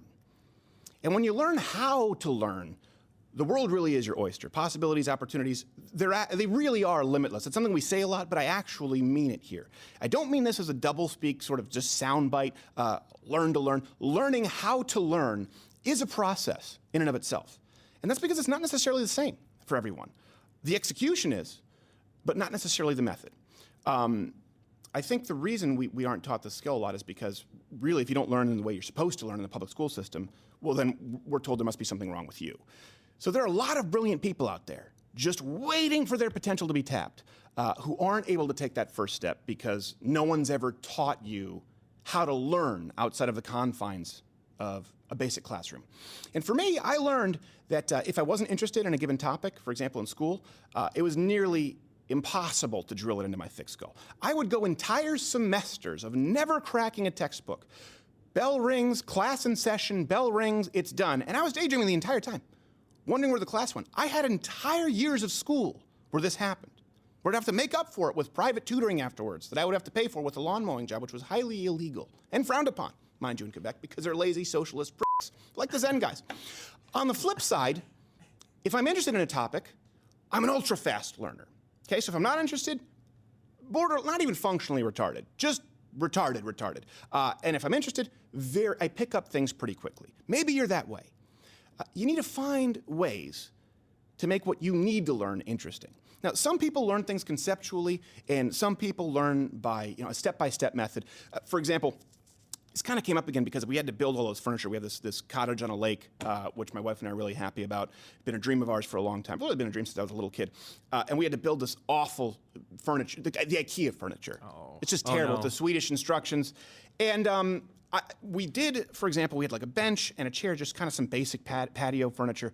And it took me so long to do the first piece. And then I realized, hold on a second, I'm going about this all wrong. I'm going, screw this in here. Okay, what size screw? I turned to the last page to see the finished product and then worked my way backwards. And then I was clipping along really quickly. I was able to do it faster than other people who were helping build the furniture. That's how I learn. And you get a whole snapshot, right? For me, it's always been a conceptual approach, and then I can reverse engineer it. That's not how everybody learns. Good example, when I did Brazilian Jiu-Jitsu. I would go in for a long time. I remember I had 2 years where I made almost no progress and then picked it up really quickly. People say, well, what have you been doing? Well, here's what happened. I would go in, I would have an instructor, didn't speak English very well. You're gonna put your foot here for to make tap, submit, choke. I didn't understand. But then what I learned to do is I would watch people who were the best. That's all that happened. I would go, okay, hold on, I'm gonna watch a video and not watch an instruction, but I would watch a video of someone winning a match who had a similar body type to myself and go, oh, hold on a second, I see what he did there. And I can reverse engineer that. Now I understand the steps. So the point here is learning how you learn is individual. The execution after that is universal. Once you've learned, though, how you learn, or at least you've begun the process of improvement, what I mean to say here is it's the same for everyone after you've figured out how it is that you learn. And that's repetitions, incremental improvement. That's it. That's the secret to getting good at anything, period. I'll get into that more next week because I think that's an important topic for another day. But right now, I want you to take this first step with me. Like I said, it may not be an inspiring close, but I think it's going to be a useful one. I want you to do this with me. First step is this. What are you good at? Think about it. You don't have to be a world beater. Just pick something you're good at in relation to other people, even in relation to yourself. Maybe you're not good at most things, but you're relatively good at this one thing. Everyone's got it. You got it in mind? Think about it, okay? Good. How did you learn it? What was required for you to get your head around it conceptually and on the path to pragmatically improving? I guarantee you that if you think about it, you realize something important about yourself. What are you good at? How did you learn it? Write it down. Now think of something else you'd like to learn, okay? But haven't gotten around to yet. That's step 2. Something you'd like to learn. Could be playing piano, I don't know what it is. Could be learning how to play basketball, no clue. Think of it, something you haven't gotten around to yet. Because next week, we're gonna start on that thing. So now you know what it is that you're good at, you know how you got good at that, now you know what it is that you want to do next. We're going to cycle through how you learn. And I'm telling you, this is a tool that if you can master, the possibilities are endless. You've heard me talk about how unbelievable it is now that every kid with an iPhone basically can accomplish in 10 minutes what it would have taken us 2 days to accomplish in research at our local library. Then again, I wouldn't have the search history of soccer, so it's a double-edged sword, but you understand the point. Think of how much technology has opened up possibilities, right, for productivity. Think if we've talked about this, if you could go back with an M16 to the Civil War era, I mean, you would take everybody out. You'd win the Civil War. Think of just what technology has done to open doors. Even more impactful than that, a surefire way to open up more doors in your life is simply to learn how to learn. Because once you figure that out, you can learn almost anything else you choose. And not only is it not taught to people, I'm going to talk about this in closing, not only is it not taught to people, it's often kept from people, hidden from people. Think about it. Personal trainers. Let me tell you what a goal for a personal trainer should be. Every single personal trainer, their goal should be after, 2 or 3 months, that you never need them again. Every school teacher's goal should be that all of their students, come end of term, end of school year, get 100% on their final exam. That should be the goal. That's the ideal. Doesn't mean it'll happen in practice, but that should be what they're striving for. But just like travel agents in 2019 who've not heard of Trivago, gatekeepers, they always want to enshrine into you the value of their gatekeeping. Those are fearful people. They don't want to live with all of you as equals. So they don't want you to learn how to learn. They want to have to be a perpetual teacher. That's not me. I do want you to learn. I want everyone out there to be as independently unlimited in your potential as humanly possible. And that happens immediately when you learn how you learn and how to implement it. Now, I'm not going to be doing this show forever. You know what? I really want you to be at a point where you don't need me. By the way, you don't need me. You don't. I just need you to believe that you don't. Of course, tune in. Yeah, listen, of course, tune in, join Mug Club, get some laughs. But I want you to get to a point where you don't need someone as perpetual teacher, trainer, someone marking your test with a red pen. I want you to be able to do it yourself. So next week, we're going to get into how to execute the improvement. But I want you out there as equals. I'll see you on the battlefield as equals. Learn to learn. See you next week.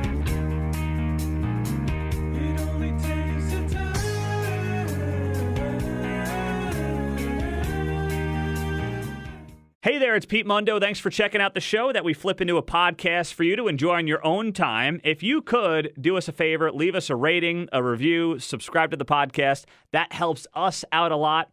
We appreciate that. We appreciate you, and enjoy the show. Kansas City's place to talk. You're primarily an entertainer on the radio. Wrong. Hey, Pete, I'll tell you what, you cracked me up, man. Mundo on 710 KCMO. Well, a guy who many of you have been enjoying right here on KCMO Talk Radio every afternoon from 4 to 6 is Ben Shapiro, and he's kind enough to join us for a few minutes here on KCMO in Kansas City. Ben, thanks so much for your time as always. Know you're a busy guy. I want to ask you about the breaking news here this week, which is James Comey, of course, the former FBI director. The report comes down that he did violate FBI policies in the handling of his memos, but he did not release, according to the report, classified information. Now, Comey's on Twitter. He's got the audacity, Ben, to ask for an apology on Twitter. I mean, what do you make of this? I mean, it's ridiculous, obviously. And there's something deeply ironic to James Comey, who's very, very upset at President Trump for suggesting that the Mueller report exonerated him, now suggesting that the OIG report exonerates him when it obviously does not exonerate him. I mean, the report explicitly says that he handed over the memos to a non-member of the government with the intent of having that non-member of government then leak the material in the memos to the New York Times. I mean, that's what the report says. Just because that's not prosecuted doesn't mean something didn't happen that was bad. You know who should know that? James Comey, who did an entire press conference suggesting Hillary Clinton did bad stuff that's non-prosecutable. It's so true.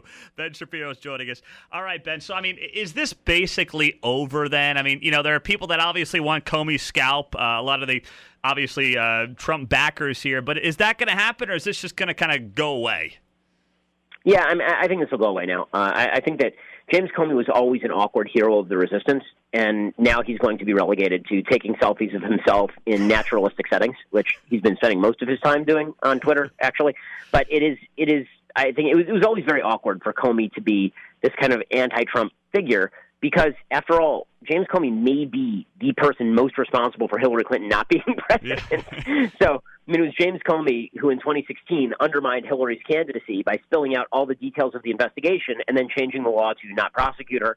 And then it was James Comey who, a week before the election, decided to send in a letter to the Congress reopening the Hillary investigation and then undo that 3 days after that.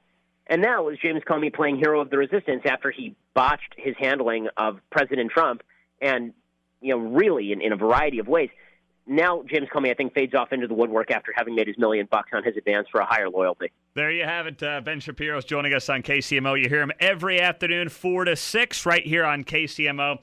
Ben, let's jump into 2020. I mean, the field is, I assume, going to be shrinking rapidly here over the next couple of weeks. Half the people didn't even make the debate stage for the next debate. And it really feels like for all the people involved, it still is Biden's to lose. Warren appears to be rising up a bit. How would you handicap this race at this point?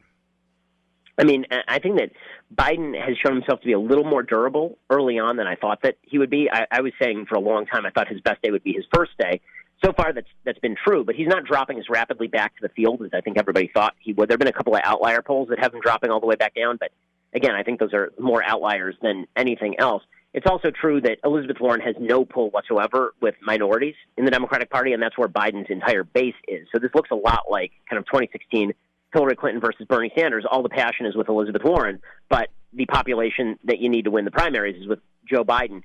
So right now it's a two-person race. I think that Bernie Sanders is not going to be the nominee. I think that as time goes on, people will drift over from Sanders to Warren. This becomes basically an octogenarian doofus who gaffes a lot, but it seems to be somewhat more moderate, versus a very passionate, crazed progressive who is significantly off-putting to a significant number of members of the American public. And the question for Democratic primary voters is which one of these candidates do you think is best positioned to beat President Trump? So if you're putting down money, I would say it's almost a coin flip between Biden and Warren at this point. But I still would favor Biden a little bit in that matchup simply because of demographics.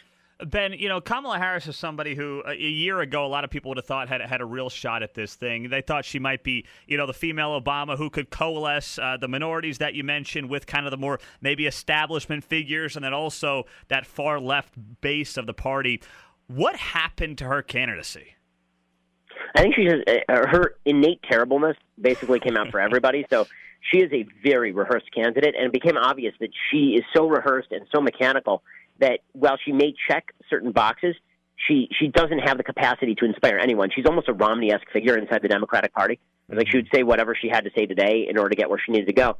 Also, the fact is that while a lot of people were very high on her after that first debate with Biden because she clocked Biden, it became very clear that was a cynical ploy.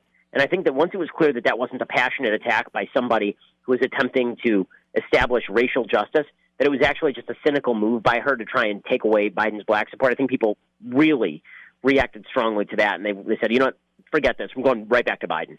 Interesting. Ben Shapiro's joining us. You hear him every afternoon here on KCMO Talk Radio from 4 to 6. Ben, yesterday I brought up some interesting polls that came out that showed the president net approval basically underwater in states that he's got to win to have any chance of re-election. And I brought it up and I said, listen, I'm concerned by these polls. Anybody should be concerned by these polls. And I got a lot of flack from our callers who always like giving me a hard time about this stuff. But I mean, are you concerned? Not that I know you're not, Mr. Donald Trump, but I feel like you have to be concerned. Well, I mean, again, there's the easy answer, which is that polls don't matter, data doesn't matter. And it's true that it's very, very early, right? You don't want to take all of these polls that show him down 10 points to whoever the Democratic candidate is at face value, because those polls did exist for Hillary Clinton, and then, of course, he ends up winning. With that said, the question on the ballot in 2020 is going to be a referendum on Trump. If it's a referendum on Democrats, Trump wins. If it's a referendum on Trump, Trump loses. Right now, being underwater in a lot of these states, listen, he should be doing better. The economy is really solid. It has been very, very good. We don't have any serious foreign policy crises on our hands. He's been successful in pressing forward a couple of major pieces of legislation. He's been successful in achieving a lot of the conservative agenda with regard to judges. There's no reason he should be dropping net 14 points in places like Arizona. There's no reason that he should be dropping from, largely positive in Texas to just mildly positive in Texas, or that he should be dropping underwater in New Hampshire and Iowa. Like that just should not be happening. And it's particularly concerning because the polls were not wrong nationally in 2016. By the end, the polls had Hillary Clinton winning the popular vote by about 3 points. She didn't win the popular vote by 2.5 points. The polls in 2018 were not wrong. They had the Democrats winning in the popular vote in the House by something like 6.5%. The Democrats ended up winning by more like 7 or 8%. So to completely disregard polls, I think, is a mistake. There are too many factors to count Trump out. I think to go into full-on crisis mode, which, I don't think you did, but I certainly have not been doing, to go into full-on crisis mode about polls is a mistake. But it does suggest that Trump is going to have to make some changes if he hopes to win again, because people are not going to sit this one out. I mean, there's basically a theory about 2016 that's taken hold on the right that I think is actually quite dangerous. And that theory is that Donald Trump mobilized swaths, like huge swaths of brand new people to vote. He's formed a new coalition. This coalition is unprecedented in Republican history, and he's going to ride that coalition to victory. And I don't think that's actually right. I think the narrative in 2016 is everyone thought Hillary Clinton was going to win, including Donald Trump. Democrats, figuring she was going to win, also thought she was incredibly boring and didn't like her. And many of them in swing states didn't show up to vote. And the proof of that is that in Wisconsin, Donald Trump won fewer absolute votes than Mitt Romney did in 2012. Romney lost the state. Trump won the state. That's not about Trump driving out new voters. That's about nobody showing up for Hillary Clinton. Well, if you think Democrats are not going to show up to vote against Donald Trump in 2020, you got another thing coming. He's going to have to win a bunch of the people in the middle. He's going to have to win back some of the suburban women that he's losing. The parts of the polls that I find damaging are not sort of the broad top line parts of the polls. It's him dropping off dramatically in support among white women. Right? It's those underlying dynamics that are a real problem for him, because again, he should be overperforming at this point. And frankly, if he were not tweeting, imagine how good the news cycle would be for him on a daily basis. I know his base loves the tweets. Listen, I think some of them are hilarious. His tweet about Kirsten Gillibrand is one of my favorite tweets in human history. And she drops out and he tweets, little did the Democrats know that she's the one that I was most scared of. Right? I mean, like, that's funny stuff. Come on. But with that said, is it a brilliant, bright move to alienate every suburban woman in the country by randomly tweeting your wild thoughts on a daily basis? Or could you stand to be a little bit more disciplined? I mean, Donald Trump with discipline would be an almost unstoppable candidate. Donald Trump without discipline is his own worst enemy. That's so true. He's Ben Shapiro joining us on KCMO Talk Radio, getting some great insight for him. Ben, kind enough to join us and give us actually 2 segments. So we're going to hold Ben over to the commercial break. I have one more kind of broad question for him about what's next for the Republican Party. Where does it go from here? Ben Shapiro is with us, and we'll keep him over. He's coming up next as well, right here on KCMO. 710 KCMO. This is Mundo. Well, we're spending a few minutes with our afternoon host here on KCMO. He is Ben Shapiro, here from 4 to 6, right here on KCMO Talk Radio, 710 AM, 103.7 FM. Ben, big picture question for you here as we wrap up our conversation. It seems to me, and this is nothing new, I've heard this, and I'm sure you've heard this saying as well here lately, Republicans are picking up voters in shrinking parts of the country. Democrats are picking up voters in growing parts of the country. That is wildly concerning to me. I mean, we've had right here in District 3, Kevin Yoder was our congressman for 8 years. That flipped then to Sharice Davids, a Democrat, in 2018. How big of a concern is this for the Republican Party? Obviously, it's a huge concern. I mean, you're seeing that's meant some okay things for Trump in, like, Ohio, because Ohio is actually more rural on average than some of these other states. But Texas is becoming a lot more urban. People are moving into suburbs. They're moving away from rural areas. If you're picking up a higher percentage of a shrinking area and the pie is shrinking, that's not going to do a lot for you. Again, maybe that's particular to Trump. I think that probably it is. I don't think this presents an endemic problem for the Republican Party. I do think that the Republican Party, post-Trump, is going to have to take a hard look at the landscape and decide how they're going to make inroads in areas that they have not made inroads. Donald Trump is a base guy, right? He's doubling down on his base. That's a strategy, but honestly, that strategy worked for Barack Obama in 2012 because Barack Obama really won a big victory in 2008, so he could afford to win a smaller victory in 2012 and still win. Donald Trump cannot afford to lose one voter from 2016 if he wants to win in 2020. In fact, he has to significantly increase his number of voters if he hopes to win because, again, he ran the most statistically outlying campaign in the history of the United States. I mean, he lost the popular vote by nearly 3 million votes, and he proceeded to win the Electoral College pretty handily because he ran the narrowest gauntlet humanly possible, combined 80,000 votes in Pennsylvania, Michigan, and Wisconsin. I don't know how you keep banking on the inside straight over and over, especially when you have the power of the presidency. He's still got a year to convince people that he is the best candidate. Now, Democrats may help him with that. Really, I understand that the real bet here is not on Donald Trump changing his ways. Right? Donald Trump is not going to stop tweeting. The real bet is that Democrats nominate Elizabeth Warren. Elizabeth Warren proposes to nationalize all industry in the country and convert everybody's cow into a field of corn and magically reestablish the dominance of her native ancestry or something like that. That is Trump's best wish, right? Yeah. But the fact is that if you're not going to sit around wishing for the Democrats to blow themselves up, then obviously you hope that Trump is a little bit better at what he does. I mean, that is not an anti-Trump point. That's a pro-Trump point. Like, dude, make this easy. The whole job of politics is to make it hard for people to vote for your opponents and to make it easy for people to vote for you. Donald Trump is very, very good at the first part of that, and he is very not good at the second part of that. And he is excellent at making it hard for people to vote for any Democrat, and then at the same time, he makes it real hard for people to vote for him because he presents emotional obstacles, particularly for people who are more moderate, who live in the suburbs, who don't necessarily feel the threat of the hard left on a daily basis, who don't feel that they are being sneered at and scorned by the media elites. Listen, I understand why everybody supports and why, frankly, it's one of the reasons why I will support him in 2020, the throbbing middle finger that is Donald Trump to the media. Like, I'm totally in favor of that. But, again, there are a bunch of people who are not in the middle finger mood, and they need to be convinced to vote for Trump, not just against a Democrat. He is Ben Shapiro. You're hearing 4 to 6 every afternoon here on KCMO. Ben, it's great to have you on. We love the show, and we'll talk to you soon. Sounds great. Thanks so much. Ben Shapiro on KCMO. Wow, that was really interesting stuff. 5767710 to jump in on the conversation, follow up on Ben Shapiro, either for or against the conversation that we just had. And I thought it was, it was factually driven. Like yesterday when I brought up some polls, and I wasn't screaming the sky is falling, but I was saying, hey, president's underwater in some of these key states that he needs, right? I mean, he's underwater now in Wisconsin. He's underwater in Pennsylvania. He's underwater in Michigan. Not good. And I'm not saying the sky is falling. But when you have an unemployment rate where you have a great economy, you don't have any, worldwide issues, at least, in the immediate future when you talk about wars or anything like that, that's a problem. And I wasn't saying that to make some anti-Trump point. No, I want to see him win re-election. But I'm bringing these points up to say, hey, these are real conversations that I think reasonable people like you and I can have. It's not because, I can't wait for it. No, I don't want to see a President Elizabeth Warren. That's going to scare the heck out of me. All right? It's not something I want to see happen. But these are real numbers that can be analyzed and should be looked at and should be part of the conversation. 576-7710. Let's get to more of some of your calls here and your reaction on our conversation just now with Ben Shapiro, Pete Mundo, KCMO.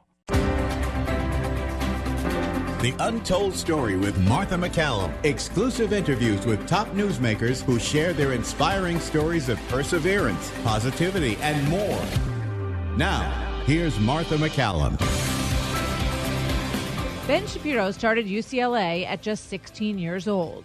Eventually graduating summa cum laude in 2004, he went on to graduate cum laude from Harvard Law School. At just 17, he was the youngest nationally syndicated columnist in the United States. His career led him to Breitbart News as the editor-at-large. He went on to become the founder and editor-in-chief for the Daily Wire. Ben is the author of 9 books, 2 of which are New York Times bestsellers. His daily podcast, The Ben Shapiro Show, is breaking records and tops the charts. He's married to a medical expert, Moore Shapiro, and together they have a daughter and a son. At just 35 years old, Ben has an amazing amount of accomplishments already. The New York Times has deemed him, quote, the cool kid's philosopher. Despite having his own show every day, there's some stories from Ben that have been left untold. He shares his story with us now. Well, I mean, it's flattering for sure. I think that it's probably an overstatement to say that I'm a philosopher and I've never been labeled the cool kids anything. So that's nice, I guess. Well, it made me think about the fact that, I know you've said that you were bullied when you were a kid. So I just wondered if you ever thought in those moments, yeah, it's okay because I'm going to grow up to be the cool kid's philosopher. Yeah, I say, I mean, if I'd ever thought that I was going to be popular at anything, it probably would have changed my life pretty dramatically. But honestly, I think that growing up as the unpopular kid in class was not the worst thing in the world for development. You grow up pretty thick skin, which in politics, as it turns out, is a pretty good asset. Yeah, that's for sure. Now that you have kids of your own, what was the nature of that bullying and how would you talk to them about that? Oh, I mean, it was pretty vicious. I mean, when I was in high school, I'd already skipped 2 grades. I skipped 3rd grade and I skipped 9th grade. I didn't hit my growth spurt until I was basically a senior in high school because I was only 16 when I graduated. So that meant that I went through high school as a kid who was probably 5'1", 5'2", maybe 100 pounds soaking wet.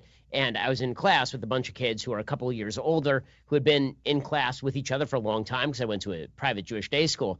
And so when I sort of moved into that class, I was certainly the outsider. I was kind of a smart, I was younger than everybody else and pretty bright. And that resulted in some pretty significant physical bullying up to and including being physically assaulted and that sort of thing. It was pretty bad. I mean, I did not enjoy high school. I thought high school was pretty terrible. I enjoyed the classes. I enjoyed the intellectual stimulation of it, but the camaraderie was not a part of high school for me. If I could go back in time and say anything to those kids, it would just be, you might want to forecast, 20 years down the road because it turns out that the face that you're stepping on, you may have to kiss the ass connected to it on the way down. I was listening to your the live show that you've been doing with some of your colleagues, and I thought it was interesting because you talked about going to the park recently and somebody sort of coming up and giving you a hard time about some of your beliefs. We're living in a pretty so you're still being era. bullied a little bit, worse. I guess. Yeah, things are just getting worse. I mean, unfortunately, in American politics, there is, I think, one side of the aisle particularly that spends an awful lot of time trying to proclaim its superiority of character by suggesting that those who disagree are actually character-free, that they're awful, racist, terrible. And this is spilling over from online, where everybody's a jerk, into real life. I mean, we are seeing the internet infuse real life in a way that frankly, I think 10, 15 years ago, most people didn't think that it would. They thought sort of online is where you're a jerk, and then you go out in the real world, you deal with people, and it's not a problem. And as we're seeing, everybody in public life is now getting a taste of this, a dose of this, where people are taking their attitude online when they're just tweeting at you from behind a screen name, and they're bringing it forward to real life when you're out with your kids. It's pretty horrifying, actually. So, how did we get here? A lot of people blame President Trump. Yeah, I don't think that's right. I mean, I think President Trump hasn't brought the temperature down at all, but I think a lot of this pre-existed President Trump. Things were getting nasty under President Obama. They were nasty going back to George W. Bush. I think they've been getting progressively worse. And I think a lot of that has to do with the fact that we just don't deal with each other very much outside of the internet sphere. I mean, the fact is that we used to associate with one another when we went to church together, for example, or we were part of the same bowling league. The amount of social connection that we have offline is being reduced dramatically. Other than the people that we see in the workplace every day, we don't actually tend to have as rich a social life as we used to have because we don't have rich and rewarding social institutions. You're seeing that reflected in poll data this week that came out that showed that for a huge minority of millennials and Gen Zers, that's my generation, that they think religion is important, whereas 75% of boomers and folks who are older than boomers, silent generation folks, those people think religion's important. Well, that's not just a referendum on religion as a philosophy. That's a referendum on the social connection that you find inside a religious context. And as that fades, I think people are going to treat each other worse and worse because in the online world, you never have to deal with anybody face-to-face. And then when you meet them face-to-face for the first time, it's just that jerk from online. Yeah. I think that this is such a destructive force in society. And I think that a lot of people, especially younger people, as evidenced by that poll, 1,000 people that were asked by the Wall Street Journal, 30% of them said that they thought religion was important. And, I think that in the past 25 years, I remember, people talking about the me generation, and now it's just, it's not ascribed to any one generation. It has sort of become a me culture that me is the religion in our society. That same poll showed an enormous number of people in millennial and Gen Zers, and also among baby boomers who saw self-fulfillment as a top priority. Yeah. Typically that was not a top priority. You found self-fulfillment through helping others, through pursuing a grander vision, through pursuing a greater goal, but self-fulfillment it's come to be defined as whatever floats your boat, whatever floats my boat. That's not really a great way to run a society. I mean, it's great in terms of what the government should not be doing. I mean, the government should take the attitude, whatever floats your boat, so long as you're not hurting anybody else. But on a social level, we do have to help each other out or things get pretty ugly pretty quickly. Yeah. So now we're at things get pretty ugly pretty quickly. And I don't know how we ever get back there. I re-listened to your conversation with Bishop Barron because I was interviewing him the other day. And then I listened to your interview as well. And, so much of it was about that. And you obviously are a very religious person, committed to your Judaism, and that's not the easy way in life. It's not easy. And Bishop Barron talked about how, it's different. To be Catholic is different. It's more difficult. You have to defend your belief system.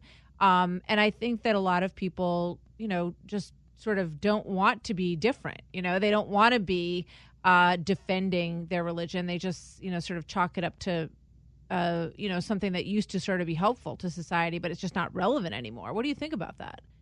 I mean, I think that's right. I think that a lot of people see religion as past its prime. They see religion as not important anymore. They believe that the values that they've inculcated and that are reflected in how they live their lives are simply the products of their own reason, which is simply not true. If they were the products of reason, then people everywhere would hold those values. They also seem to think that tolerance is in and of itself a value, which of course is not true since they don't tolerate views that dissent from their own. They have a whole set of values they think are more important than tolerance. If they really thought tolerance were the top value, they'd be a lot more tolerant of people who disagree. And there's a Talmudic parable that talks about a man who walks up to a rabbi at a fork in the road, and he says, which road ought I to take to get where I want to go? And the rabbi says, well, there is the long way that's short, and there's the short way that's long. And the guy says, okay, I'll take the short way that's long. And he quickly realizes that the short way that's long is the one that's filled with briars and brambles, and that there's no way to actually travel that short path. You have to take the long way that's short, meaning that it's a more paved road. It's the place where people have gone before. It's the place where people have spent an awful lot of time clearing out those brambles and thickets. We as a society are constantly seeking the short way that's long, and we end up cuts, bruises, and never getting where we want to go. Yeah. That whole, I'm fascinated by that idea of tolerance being such a high value. And people talk about that a lot, that, you have to be tolerant of others. And, we've lost the ability to say that it's okay to judge, I guess, in that regard. Yeah. To Well, that's say, right. well, Then I don't agree people- with that way of living my life, and that's why I don't do it. I That's think not cool. that's exactly right. I think people are mistaking tolerance for acceptance, and those are not exactly the same thing. I mean, I'm a religious person. That means that everybody with whom I come in contact, including myself, we are all people who sin on occasion or frequently. Well, I don't accept that the sin is okay, but I tolerate the people because people sin, right? I mean, this is true throughout life. The folks on the left seem to believe that there's just acceptance and not acceptance. It's not really about tolerance. It's about acceptance and not acceptance. So I'm supposed to not be friends with anybody who lives a lifestyle with which I disagree. And it's somehow hypocritical of me to be friends with someone I think is sinning. Well, I think every single person that I know is sinning. You know who thinks? Every religious person that I know. Right? Every religious person believes that everybody in the world is sinning on a fairly continuous basis. You tolerate the people as people and you accept people as human beings. Doesn't mean you accept their sin. Because the left can't make this distinction, it turns into the folks who believe that sin even exists are an unacceptable group simply because those people refuse to accept everything around them. Yeah. I mean, it goes to, I guess if you're a religious person, you are striving to be a better human soul. And you recognize that you're fallible. Of course, everybody sins and everybody makes mistakes. However, you want that condition to improve. You don't necessarily, people, I guess, who aren't religious just want to be okay with that, want to be accepting of that. Yeah, I mean, I think that a lot of people who are irreligious or anti-religious, they see religious people as judgmental. Well, religious people are judgmental about sin, but they shouldn't be judgmental about other human beings because, again, we all sin. Weirdly enough, the left religion, and I do think that it has become almost religious at this point, their view is precisely the other way around, which is that you cannot be judgmental about sin, but you can be judgmental about people. So you should think that people who disagree with you are very, very bad, but there's no such thing as sin. Whereas people who are religious tend to believe there is such a thing as sin, but you shouldn't be judgmental about people because, as the New Testament suggests, we are all sinners, and the Old Testament suggests the same thing. So this kind of segues into President Trump saying that, the whole issue of the King of the Jews. And then he said he retweeted that someone said about him. And he says, he was joking. I heard you hilariously say that, it wasn't exactly what you were picturing as the Messiah. Yeah, I mean, there are a few problems with the statement. Number one, pretty sure that's not how Christians saw it happening. I mean, I will admit that was really unexpected. That was a hot take there. Also, it was very weird because he was suggesting that in the context of Israel, that the Jews in Israel were going to accept him like the second coming. That was the line that he was quoting. Well, I mean, the New Testament is pretty clear that the Jews in Israel weren't real big on the first coming. So I'm not sure they'd be super big on the second one either. Good point. The Jews have a very different vision of what the Messiah is than Christians do. It's a completely different view of what even are the elements of being the Messiah. So that is a deeper religious conversation that President Trump, I think, did not mean to step into. Yeah, probably not. You also said that, the president said that people who are devout Jews should not vote for Democrats. And he got a ton of pushback on that. But you agreed with him. Right. So he was unclear in his language because he suggested that if you're Jewish, then you were somehow being disloyal if you voted for a Democrat. It's unclear what he's talking about when he talks about Jews. Is he talking about everybody with the last name Steen or Baum or Goldberg? Is he talking about ethnic Jews, like people who are born into a Jewish family? If so, he's wrong. You don't have any obligation to vote anyway just because you were born into a Jewish family or just because you were born black or green or anything else. However, if he's talking about Jews who take Judaism seriously shouldn't vote Democrat, I think there's a fair case to be made for that, considering the Democratic Party is currently undercutting the state of Israel, backing Rashida Tlaib and Ilhan Omar, refusing to condemn anti-Semitism in their own ranks. Frankly, I agree with that statement. I think that if Jews take Judaism seriously, they should be giving a very hard look at the Democratic Party. I thought they should have been giving a hard look at the Democratic Party when Barack Obama was president and undercutting the state of Israel and undercutting religious freedom. So if Judaism is a religion and a philosophy, then obviously it is possible to misinterpret the religion and philosophy, just as it would be quite possible to say that somebody is acting like a bad Catholic if they support pro-abortion causes. Right, because Catholicism has certain tenets. Exactly. Now, if you were to say everybody born into a Catholic family must vote a certain way, you'd be like, well, that doesn't make any sense because it's not you don't have any choice in how you're born. But if you were to say, I'm a practicing Catholic and I'm for full abortion on demand, I think it's fair to say that's not a great practice of Catholicism. Well, the same thing is true in Judaism. if you are somebody who stands out there talking about how Israel is an evil state that requires boycott, if you're out there saying that religious practice in the United States must be put under the boot of the government, if you're saying that Rashida Tlaib and Ilhan Omar are heroes of your party and that Jews are not part of the intersectional coalition, it's hard for me to see how you can interpret Judaism in a way that squares with that. In terms of college education, something that you wrote about early on in terms of the indoctrination that you saw at American universities. So in the past decade, the light has been shining on this issue a little bit more brightly. Do you think it's making any difference? I do think it's making a difference. I think that there is a kickback by donors and alum against a lot of the universities. I think it's starting to materialize, not even as much because conservatives are complaining about it, but because the left's dominance became so clear and so obviously dangerous over the last few years that I think reasonable-minded liberals are beginning to have second thoughts.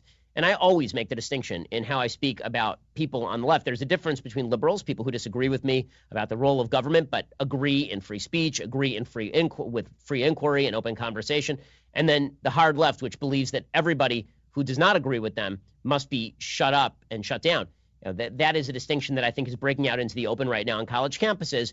And I do think there are some good-hearted liberals, people with whom I disagree on politics, who are beginning to sound off and in the right direction on this. So, when you look at the presidential nominees on the Democrat side, Elizabeth Warren seems to be getting quite a bit of traction. Do you think that that's there to stay? Do you think that's the momentum for her will continue to build? I mean, I think the media are in love with her. That certainly helps a lot. I think that Joe Biden, I've been saying for months that I thought his best day would be his first day. He seemed to be a little bit more durable than I thought he would be, but he is so weak on the stump. And I've been shocked at how gaffe prone he's been, how old he looks out there on the stump. He doesn't seem to be able to maintain any level of momentum at all. My kind of going theory was that unless either Warren or Sanders dropped out, that Biden would probably be the nominee. But it seems like Biden is slipping so quickly, and it's so far away that I can't see him being the nominee at this point. I think that if you had to put down the smart money, it would be on Elizabeth Warren at this point. Yeah, it certainly looks that way at this point. In terms of President Trump, when I listen to, other cable channels, everybody seems to make the assumption that President Trump's going to lose, that he's at 42% approval rating, that you can't get reelected at that number. Look into your crystal ball for us before we sign off and tell me how you see all this shaking out. Well, I think that it almost entirely depends on Trump. The good news for Trump is that it's all in his hands. That's also the bad news. So if you if 2020 is a referendum on Trump, he'll lose. If 2020 is a referendum on the radicalism of the Democrats, then he's going to win. The only way this becomes a referendum on the radicalism of the Democrats is if he keeps his mouth shut a lot more often, because then we can all focus in on how crazy Elizabeth Warren is and why her insane plans for the United States are going to really harm us internationally and domestically. If, however, the next year and a half are consumed with President Trump saying whatever comes through his head, and that being the headlines, honestly, I think the American people are tired. I think that they are looking for a level of stability. If Trump can provide that by just being quiet, then I think he'll win. If he can't, then I think he's going to have some trouble. We'll see. Ben Shapiro, always a pleasure. Thank you so much. Thanks so much. You've been listening to The Untold Story. I'm Martha McCallum. Don't forget to subscribe on Apple Podcasts or wherever you listen. Make sure to rate and review. For more podcasts, go to foxnewspodcasts.com.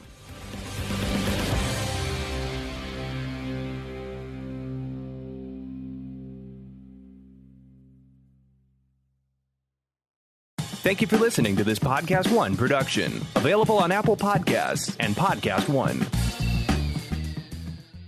Pluto TV is the new leading free streaming television service. Watch over 100 TV channels, thousands of movies on demand, all for free. There's no credit card needed, no sign-up required.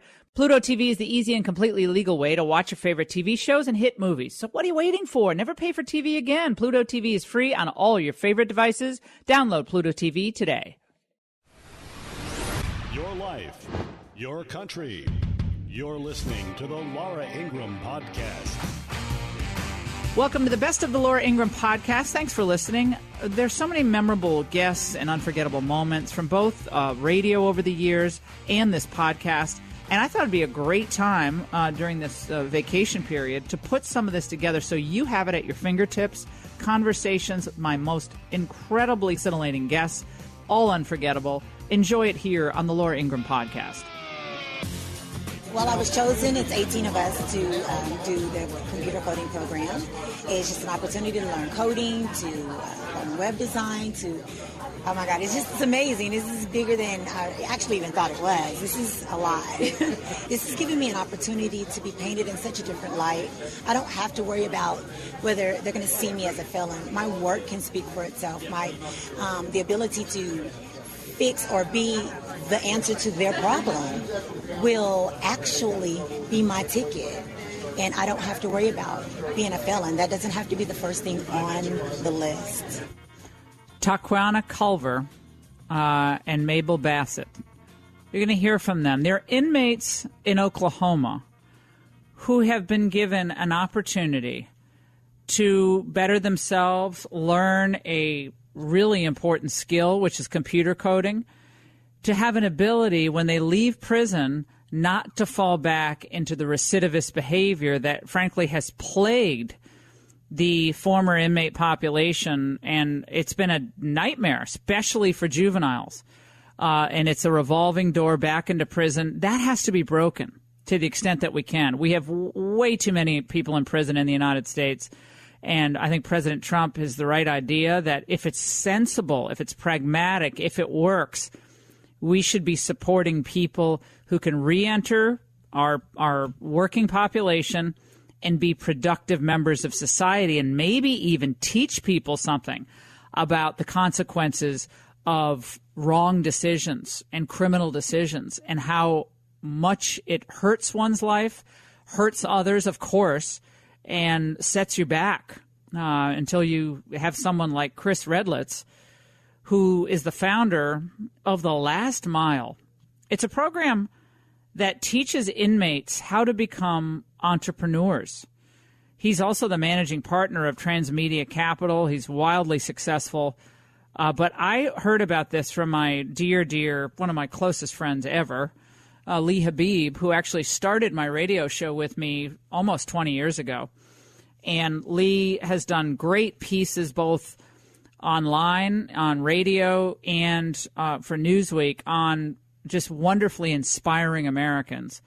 And when he told me about Chris in The Last Mile, I got teared up. I mean, and it makes me feel like I got to do a lot more than I'm doing. I just do a lot more than just raising my kids, but I got to find more time in the day. Chris Redlitz joins us now. Chris, how are you? How's that for an intro? That's great. Really appreciate it. Thank you, Laura. Chris, you know, when I talk to, well, sometimes I talk to folks about whether it's prison reform or criminal justice reform and giving people a second chance, redemption. We all need redemption in our lives at various points. Boy, I do. And I have, and I'm sure I will. But usually people say, well, why are you focusing on criminals? These are criminals. And that's kind of a knee-jerk response. But you found something very inspiring and surprising in the population of inmates that you have reached out to and are working with, and some really, really inspiring stories. That's right. And you're right. You know, I when I first got involved in this, I didn't realize the extent of incarceration in America and the fact that 95% of the people that are incarcerated today are going to go home. So our question really is, who do you want them to be when they return to society? And that was the thing that really struck us initially about the extent of the problem. And it really needed a frontal attack on how do you resolve this? And that was the first question that I had, like, what is the response? What's the reaction going to be when we tell people that we're doing this? Because I come from Silicon Valley. I'm a venture investor, and this is completely foreign to my previous experience. But what I saw the first time I went into prison really struck me that there are people behind bars who, frankly, never had a first chance, let alone a second chance. And those people really need to be addressed and given the opportunity to be successful. And that was really the motivation for us starting this. And I started it with my wife, Beverly. And we literally went in prison together 2 nights a week for a year, teaching this program ourselves, because we really thought it was important that we understood what the population was like to get their trust, and also to prove to corrections that we were serious about trying to resolve this issue. So you were invited to speak at San Quentin. I said, obviously, everyone knows San Quentin is one of the largest state prisons in the country, about business and entrepreneurship. And when was that? And tell us what happened at that first time you walked into San Quentin. Sure. It was 2010. I was invited in by a friend of mine who was doing some mentoring to some of the students teaching English. And she said there were a lot of men in prison that had a lot of questions about business. And she couldn't answer the questions. There weren't any courses about business, about technology. And she asked me to come in and would you just one night come in and talk to these guys and just, give them a little bit of, response to some of their questions. My initial response was no. Like, why would I want to go into prison? San Quentin's about 30 minutes north of San Francisco, so it's pretty close to San Francisco and Silicon Valley, but it's worlds away as far as culture and connection. But I did relent, and I eventually went in one night, and what I expected when I went in was for me to talk to this audience, get blank stares, and leave and never come back, because I didn't think they would really understand what I was talking about.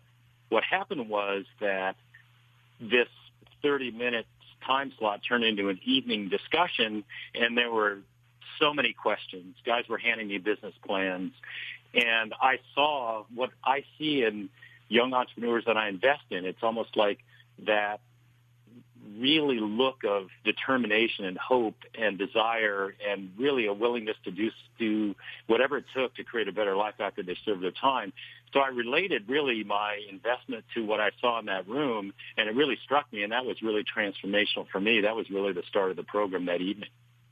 I've had actually a dream. I had a dream once. This is going to sound really bizarre. Chris, I had a dream once. I think it was after I was watching some movie that involved a prison. I don't know what show it was, but I was watching something. Then I had a dream that I was in prison. It was one of the most terrifying dreams I've ever had.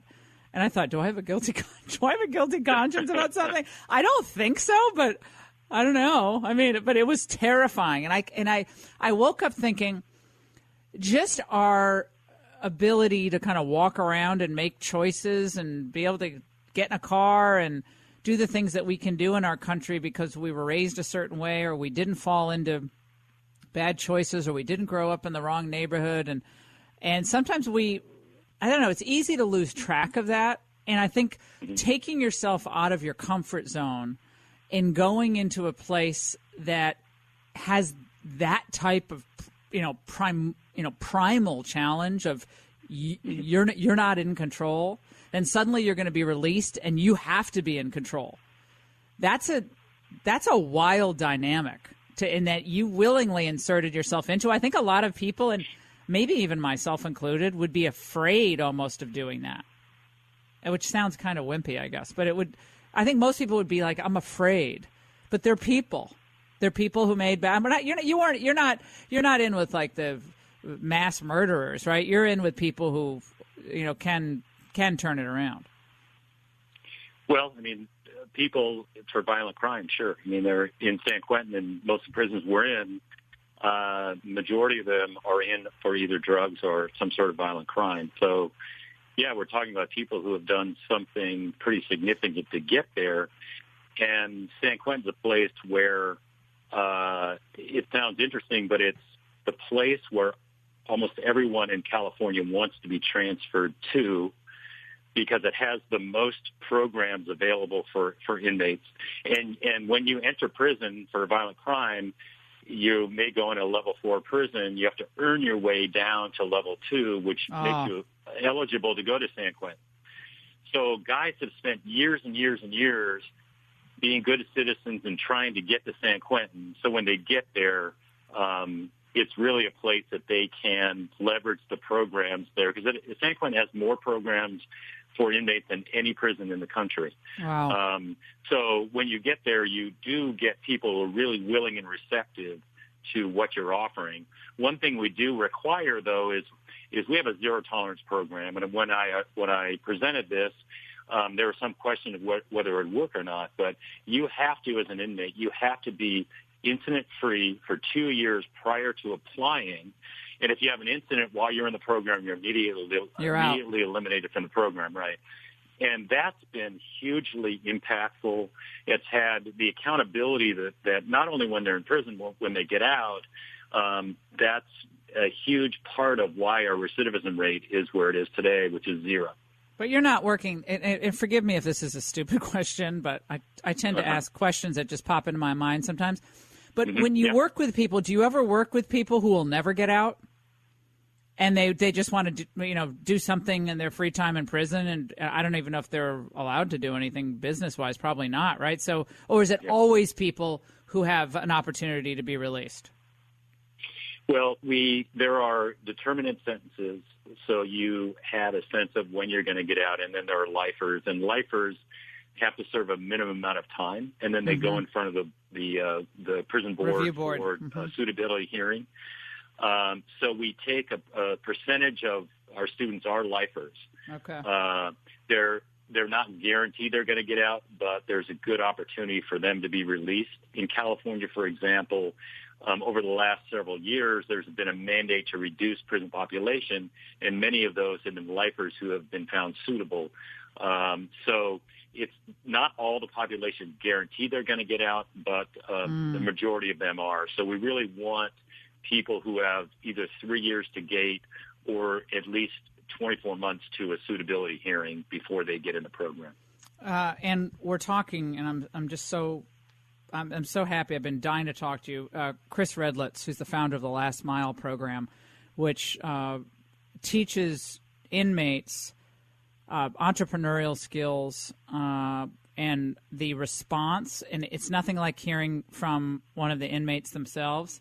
Darnell Hill is a graduate of this San Quentin program, The Last Mile. Let's listen. I didn't realize the scope of technology over the period of time I was incarcerated, and not realizing the necessity that I needed to have and knowing enough about technology to survive in life. I don't think you can find any other program like it that helps prepare you for a society, integrating back into your family, or integrating back into a relationship with my wife. Because of the Last Mile, they already had a community of people who they introduced us to that was able to read my profile to decide whether they wanted me to be a part of their company or not. In 2 months, I was given the keys to $1 million company. That's just that is beyond wild. That is incredible, Chris. Well, I tell you, Darnell, first of all, I have to tell you that I'm the co-founder of the program with my wife, so I have to make sure that give credit where credit Good is. man. She and I started this. Yes, Good man. And make sure that everybody's aware of that. Darnell is an incredible story because he actually was recruited basically by his dad to commit crimes. So he and his dad did robberies together, and they were arrested and convicted. They were actually cellmates in San Quentin in the early 90s. So here's an example of a guy who basically didn't have really a choice, and he served 24 years in prison. He was also married before he went into prison, and his wife, Sonia, waited 24 years for him, visited him almost every weekend. Aww. And we stood at the gate when Darnell got out with Sonia, and it was one of the most emotional things I've ever experienced. Darnell actually works in the community today with formerly incarcerated people. He actually works for us as well for the Last Mile. But he's a great example of someone who has turned this experience into something really positive. And, we're incredibly proud of him. But it just shows that regardless of what your background is, if you have that desire and willingness to work, you can be successful. And he's a great example of that. Chastity Choate, who's an inmate as well. Let's listen. We all know that beyond these walls right now, our country is not very felon-friendly. This program will give us that chance. The Last Mile believes they can change that for us, giving us a chance to prove that we are valuable, even as felons. We want to show our communities and our families that our addictions and the bad choices from our past do not define us. Our progress from today through the program, our success in the future, that will define us. Gosh, she sounds smarter than most politicians in Washington. I'm listening to her because, like, my gosh. I mean, why doesn't she run for office? I mean, I don't know what her politics is. Maybe I'd agree or not, but she's pretty articulate. This is good. Well, it's funny. That was actually at our opening ceremony for the Mabel Bassett program, and she was not only addressing an audience, but Governor Stitt was sitting next to her, and MC Hammer was on her other side, so it's kind of intimidating. Hammer time. She did a great job. Yeah. Oh no, yeah, she was phenomenal. So how do you get folks to actually do the work and show up at the prisons? How does the network work? How does practically speaking, how do you get your volunteers? Well, we're funded by a variety of sources. In Oklahoma, Chan Zuckerberg had funded that expansion. Google's a sponsor. Kellogg's a sponsor. We have local foundations like in Oklahoma, George Kaiser Foundation, a little bit Taylor. Good. We have in Indiana, Zotec Partners and Simon Family, folks like that. So we do have funders. We do have a last mile staff of about 30, and we have facilitators that work inside the classrooms that are either funded by us or by the state. And we run programs. This particular program is 2 6-month cohorts, and they're in the computer lab at least 30 hours a week, so it's a full-time commitment for them. And when they get out of this, they are pretty competent in front-end engineering. But it's a commitment. So it's a year. As I said, they have to have good citizenship, but they also really have to be very diligent about the way they're approaching it. But it's really important for us to engage the business community, and that's why this is not solely funded by any state. It's either funded solely by us and our founders or in a combination with the state, because we really felt like having public-private partnerships is important and a way to engage business community, not only in helping us run it. We do have a big volunteer resource as well, but also to get companies prepared to hire our graduates so they can see what we're doing. We invite them in. I've invited so many different CEOs from different Silicon Valley companies across the country to come in and see what we're doing so they can experience what I saw that first evening, but also see that these people are going through the process where they're going to be very productive when they get out. So that's really how we have grown it to this point. Well, what I found so incredible when Lee told me about this is that you not only discovered this pool of untapped talent, individuals who, but for X, Y, or Z, their own bad choices, their circumstances, addiction, could have gone on to do something phenomenal or just productive, what have you, in normal course of education and graduation. But you also ended up finding a demand in the business world coming out of the last 10 years. We'll see a dearth of coding talent in the United States, and the instant impulse will be, let's bring in foreign workers, let's get the foreign workers. And I've always said this, there are a lot of Americans out there who, if they had the option to be a coder or do something in a hospitality industry or something, they'd want to be a coder, and they could probably do it. And so you're marrying those two facts that you figured out, the pool of untapped talent, nurtured them, and then you have the dearth of those skills in our workforce, and it's only going to get worse. That's a cool combination. Well, there's a number that floats around that by next year there'll be 1 million unfilled software engineering jobs. So there's a lot of demand.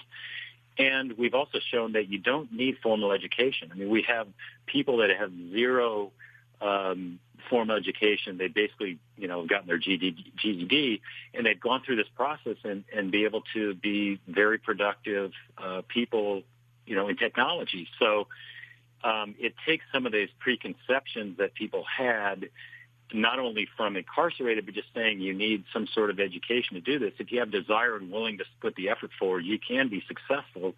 And also it's, the bipartisan nature of this as well has really brought people together. I mean, we're in red states and blue states, and, it doesn't really matter. I mean, Beverly was back in the White House twice last fall in the discussions about the First Step Act, and to see that happen as well, it's really encouraging that this issue, the issue itself is terrible, but the fact that we can bring parties together to resolve this is super encouraging. Now, it's what we should be doing on a whole host of issues facing this country, and it's a rarity that we see this happening.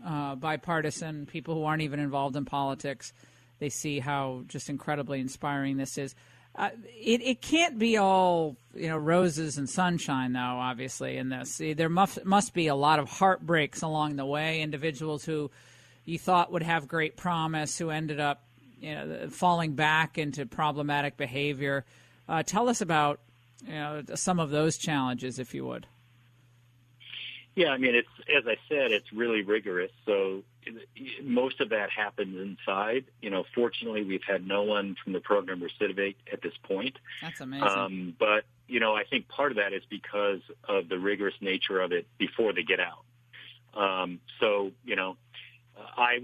When we first started the program, and we said it was zero tolerance, I was the one that had to tell these guys that they were no longer in the program. And you're telling someone who's in for violent crime that they're gone.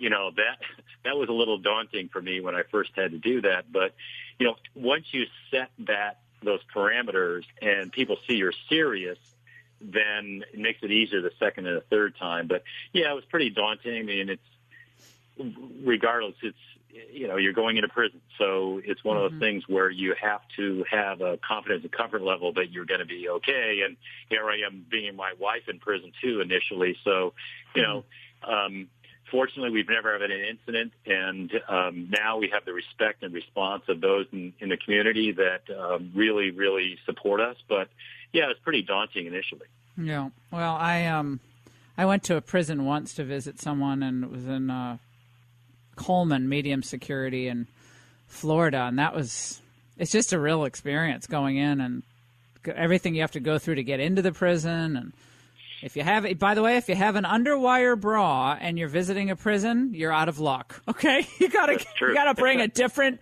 bra. Okay, which I discovered. That's right. Chris, what was your background when growing up? Can you tell us a little bit about your family, where you grew up, faith, just so our listeners have a better sense of you as a man? Yeah, I grew up in Southern California in a place called Palos Verdes. It's a sort of a, upper middle class neighborhood. And I have two siblings, two brothers, and, we were very typical, I think, growing up. I mean, my high school is all white. I didn't have a lot of experience at all. Very sort of, I guess, insulated growing up. So again, I had nothing from my childhood to really draw from for this experience. And I got involved. I've been in Silicon Valley for about 25 years, and started a company here in the late 90s, and then started investing in companies at that point, and started my venture firm about 10 years ago. So I've always been involved in entrepreneurial type of things, and to me, this was kind of an extension of that. And did you have a faith growing up? Were you involved in a local, church or other endeavors? Yeah, I mean, we were Protestant. Went to a church called Neighborhood Church in Palos Verdes, right on the water, and very active. My dad was an usher and very involved in church. Mm-hmm. So, yeah, I mean, I would think it's a pretty typical upbringing without a lot of challenges and strife there. I was very lucky, Wow. So I feel very fortunate that I can do what we're doing today and, draw from whatever success I've had to be able to do this. And it's been more rewarding than any financial success, I can tell you that. So you've obviously made boatloads of money. You've met all the cool people. You know the ins and outs of Silicon Valley and all the amazing technological progress our country has made and all those achievements. And yet it's helping people who literally have nothing behind bars that probably moved you the most of all of that. That's amazing. No doubt about it. And I have to say, like when Mark Zuckerberg came in, he visited us in 2014, and to see him come in and have these conversations with folks and really look and with interest in their stories was really encouraging, and it really sort of set the tone for many other folks in the Valley to come in and get involved. So it really has involved so many people that would not have normally been engaged in this at all. And I think that's what we're trying to do, is create a conduit for others to first understand and then get involved. And when people understand the issue and the problem, they really do step up. And that's really been encouraging to me. Obviously, Silicon Valley is lacking in diversity. I think there's a big initiative to change those over time. I saw that. And I'm really I saw encouraged by that. So, hopefully we're on the forefront of that and helping change that as well. Well, do unto others as you would have others do unto you. And you're kind of living that. Right. Chris, Amen. Thank you so much for spending so much time with us. And if there's anything I can do, although I'm not a very good business person, but I can teach writing. I could do that. If there's anything I can do to help, I'd be happy to help. And I want to remind everybody that the Genucel blowout sale is here, and the prices slash dramatically in August. You're going to receive a $30 instant coupon applied automatically to your web or your phone orders. It's very easy. Just go to Genucel.com. Cheryl from Fort Wayne in Indiana writes she's stunned. The very first time she tried the jawline treatment, she immediately felt the tightening sensation on her skin. She's been using it now for weeks, and the results are visible. I love hearing this. I love reading these. Keep them coming. Repair that summer sun damage, my friends. You've got to do it, and that means you got to get the best in skincare. I use Genucel, and I wouldn't use it unless I loved it. And when I went to California, I brought it with me. 3 different Genucel products all traveled with me in my makeup kit, and I just wouldn't leave home without them, and that's all you need to know from my perspective. But if you're not satisfied, you always get that 100% money-back guarantee. But results, you'll start seeing them really fast. Genucel Immediate Effects is also free with your order, so just go to Genucel.com. That's Genucel.com. And you'll get a $30 instant coupon automatically off your order in August. Genucel.com. They say that home is where the heart is. Well, the reality is that home is where all of your precious belongings are located, where your family lives. So don't you want to protect your most precious investment? So go with the nation's #1 smart home security provider, ADT. They provide everything from video doorbells, indoor and outdoor cameras, smart locks, and lights, all controlled from the ADT app or the sound of your voice. So peace of mind, priceless. So get a custom-designed ADT home security system connected to first responders installed in your home today. Safety, security, and protection are just a click away. Visit ADT.com. That's ADT.com. America, now and forever, you're listening to the best of the Laura Ingraham podcast. Joining us now on the Laura Ingraham podcast, the author of the #1 New York Times bestseller. It's always so great to say that. Ben Shapiro, his book, The Right Side of History, How Reason and Moral Purpose Made the West Great. He's also the editor-in-chief and founder of the Daily Wire. And before we get into his book and the most recent example of the censorious, intolerant left, I have to share something with all of you. And this kind of just tells you about Ben Shapiro's impact on young people. Now, if you've been under a rock and you don't know who Ben Shapiro is, you'll get a sense from this story. So I get a call from my friend Jill, who's been my friend for, 20 years. And she's Swedish. She's American citizen now, but she grew up in Sweden, came here as an au pair when she was 18. Anyway, her son Luke was turning 18 last week. And Luke I've known since literally the hour after his birth, the first time I met him. And I said, "Oh my gosh, 18, I can't believe it." She said, "Could you help me out?" I said, "Well, what do you need?" She said, "All Luke wants for his birthday is Ben Shapiro. You can autograph anything. Could he autograph a piece of paper or I said, "Well, he has this great new book out." She said, "Oh, I heard about the book. I was going to get it for him." I said, "Well, why don't I see if Ben would send a copy of his new book to Luke, The Right Side of History?" And she said, "Oh my God, could you possibly do that?" And she said, "Laura, I'm really pushing my luck. If there's any way you could get Ben to record like 5 seconds, 'Happy Birthday, Luke,' I think he would literally he'd fall over. Okay, he's like 6'4", incredible young man going to film school, incredible, just about to graduate high school. And so I messaged Ben and I said, Ben, you probably get so many of these. That's like the last thing of time. Within 2 seconds, he's like, done. Did it. It's off. I already got. I get a text from Luke, and I literally started bawling. He said, Aunt Laura, this, and he's holding up the book, and he said, Aunt Laura, this, I literally started crying. This made my year. I listened to his podcast on the way to school every single day. He is incredible. Thank you. I have goosebumps because you know when you see a kid so excited about learning. And anyway, that's my Ben Shapiro story. Hi, Ben. How are you? Hey, well, thank you. I appreciate it. It was fun to do that. Thanks for giving me the opportunity. Oh, Luke was so thrilled. So you're having a profound impact on young people, and a lot of people want to understand.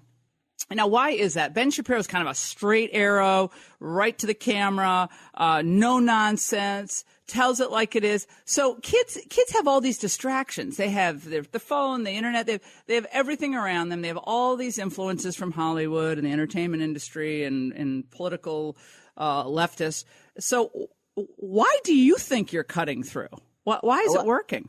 You know, I think a couple of things. I think that one, right now there's a hunger for big ideas, and the politics of the country are so partisan right now, and there's so much following of politics along these sort of celebrity lines that when people talk about big issues in sort of a cut-to-the-bone way, I think people are looking for that. People are looking for information first and opinion second. I really try to do that. The other thing is that I sort of find everything funny. and while I lament, a lot of the things about the state of the country, and while I'm optimistic about some of them, if you can't watch this political moment and at least be amused by it, then I think that you're missing out. Because, I mean, come on, some of this stuff is just funny. And I think that young people particularly want to be able to have a good time engaging with politics. They don't want to feel like they're being scolded. And that's something that I try to do. Yeah, so The Economist, and I tweeted about this, The Economist writes a piece about you, and they reference you as alt-right. Now, this is their shorthand way of trying kind of to diss you or dismiss you, and you addressed that, I know, recently on Fox News. Tell us about that.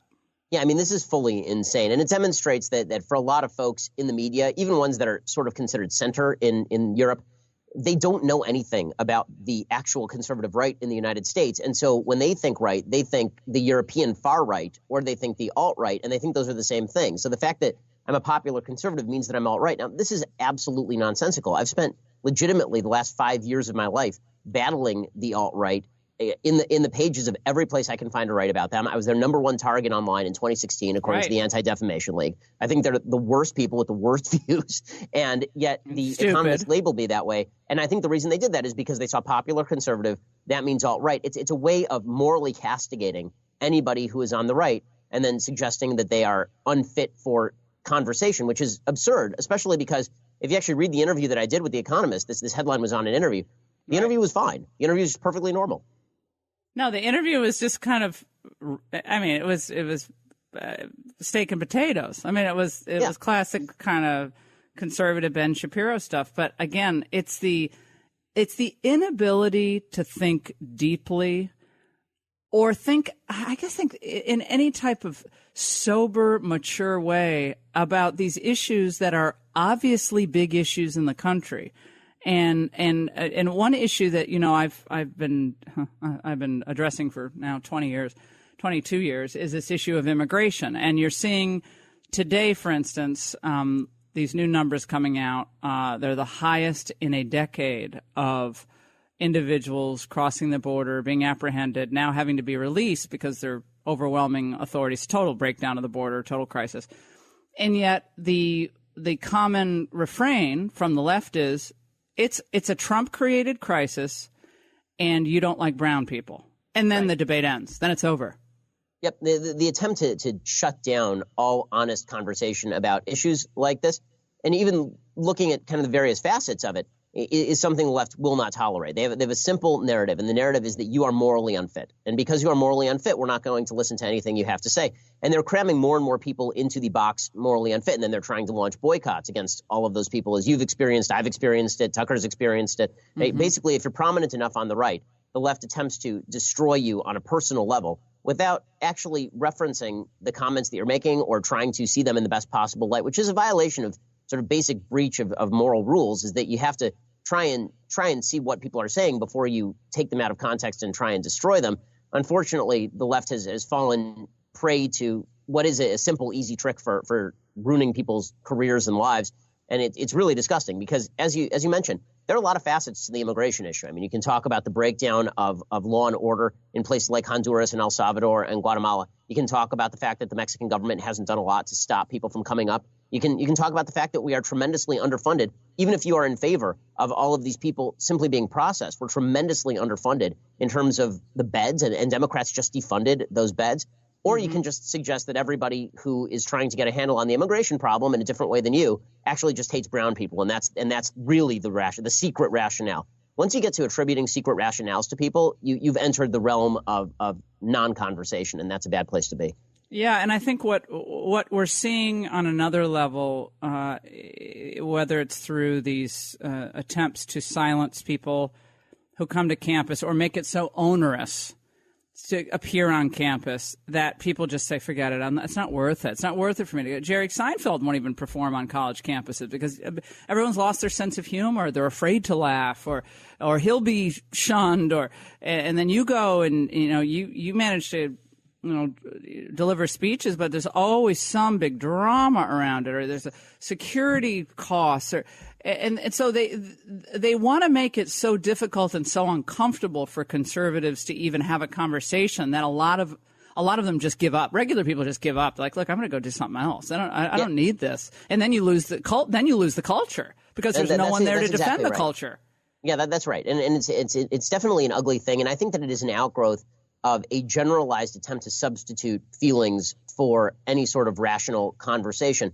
There was this movement away from very notions of objective truth and reason, and toward this belief that your intersectional identity mattered more than any of that, your truth, your personal experience. This trumped all sort of statistical evidence. It trumped any argument. And that if I attacked your politics, if I thought your politics were wrong, then this is an attack on you personally, then I'm erasing you, right? This is always the proclamation from folks on the left, is that they are being erased if you disagree with their politics. You've erased their experiences. Well, that's not what's happening. I'm just disagreeing with you. But when you sort of pose it as though the choice is I either agree with you or I erase you, then you are essentially you're accusing me of a form of violence against you. And that's what you've seen. I mean, when I was at Berkeley and we required something like 600 police officers to show up at Berkeley just so I could speak, I mean, they had to put the stateys on actual notice to show up in case there were more riots.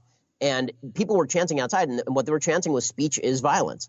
I mean, if you think speech is violence, you're frankly illiterate and beyond that illogical. But more than anything else, you have fallen for one of the oldest tricks in the book here, which is to equate simple disagreement with the sort of enemy action that requires violence in response. And that's the end of conversation. I mean, you can't have a republic that way. If speech is violence, there can be no republic.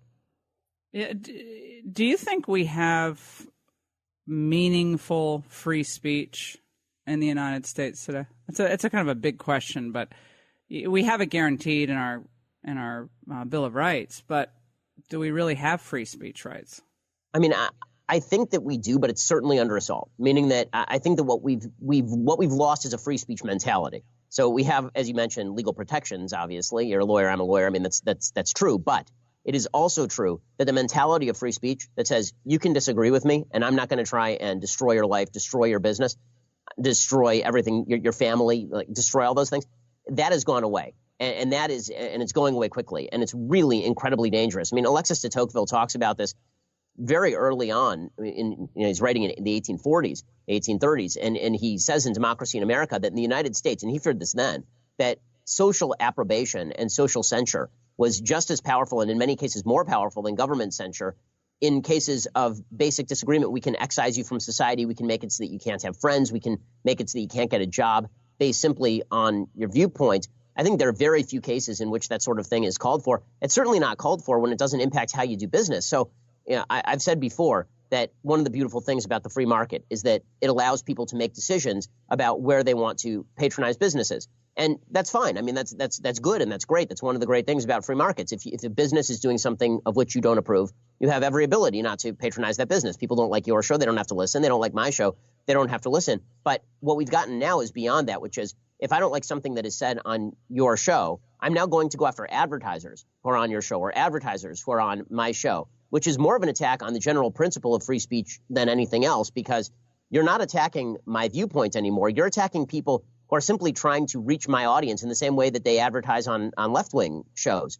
And once you remove the incentives for free speech, it makes it very difficult for anybody to speak out without fear of being destroyed publicly. And that's ugly. I mean, I do think that I'm not going to pretend all speech is the same. I do think that there are ramifications for speech, and I think there should be ramifications for speech. But I do think that we've gone overboard when a simple disagreement becomes an excuse to destroy somebody's life, especially in a non-associated area. You'll see things like Chick-fil-A, where Chick-fil-A serves gay people, employs gay people, does not discriminate against gay people, and yet the left will say we have to boycott them because the founder of Chick-fil-A is pro-traditional marriage.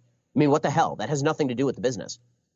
Right, and it's funny that you brought that up. I was just gonna focus on the Chick-fil-A issue because now Niagara Airport, it's a small airport, it's an international airport in New York, but they voted to stop Chick-fil-A, not give a license to them to set up shop in the airport there, and they declared this a big victory because the values of Chick-fil-A.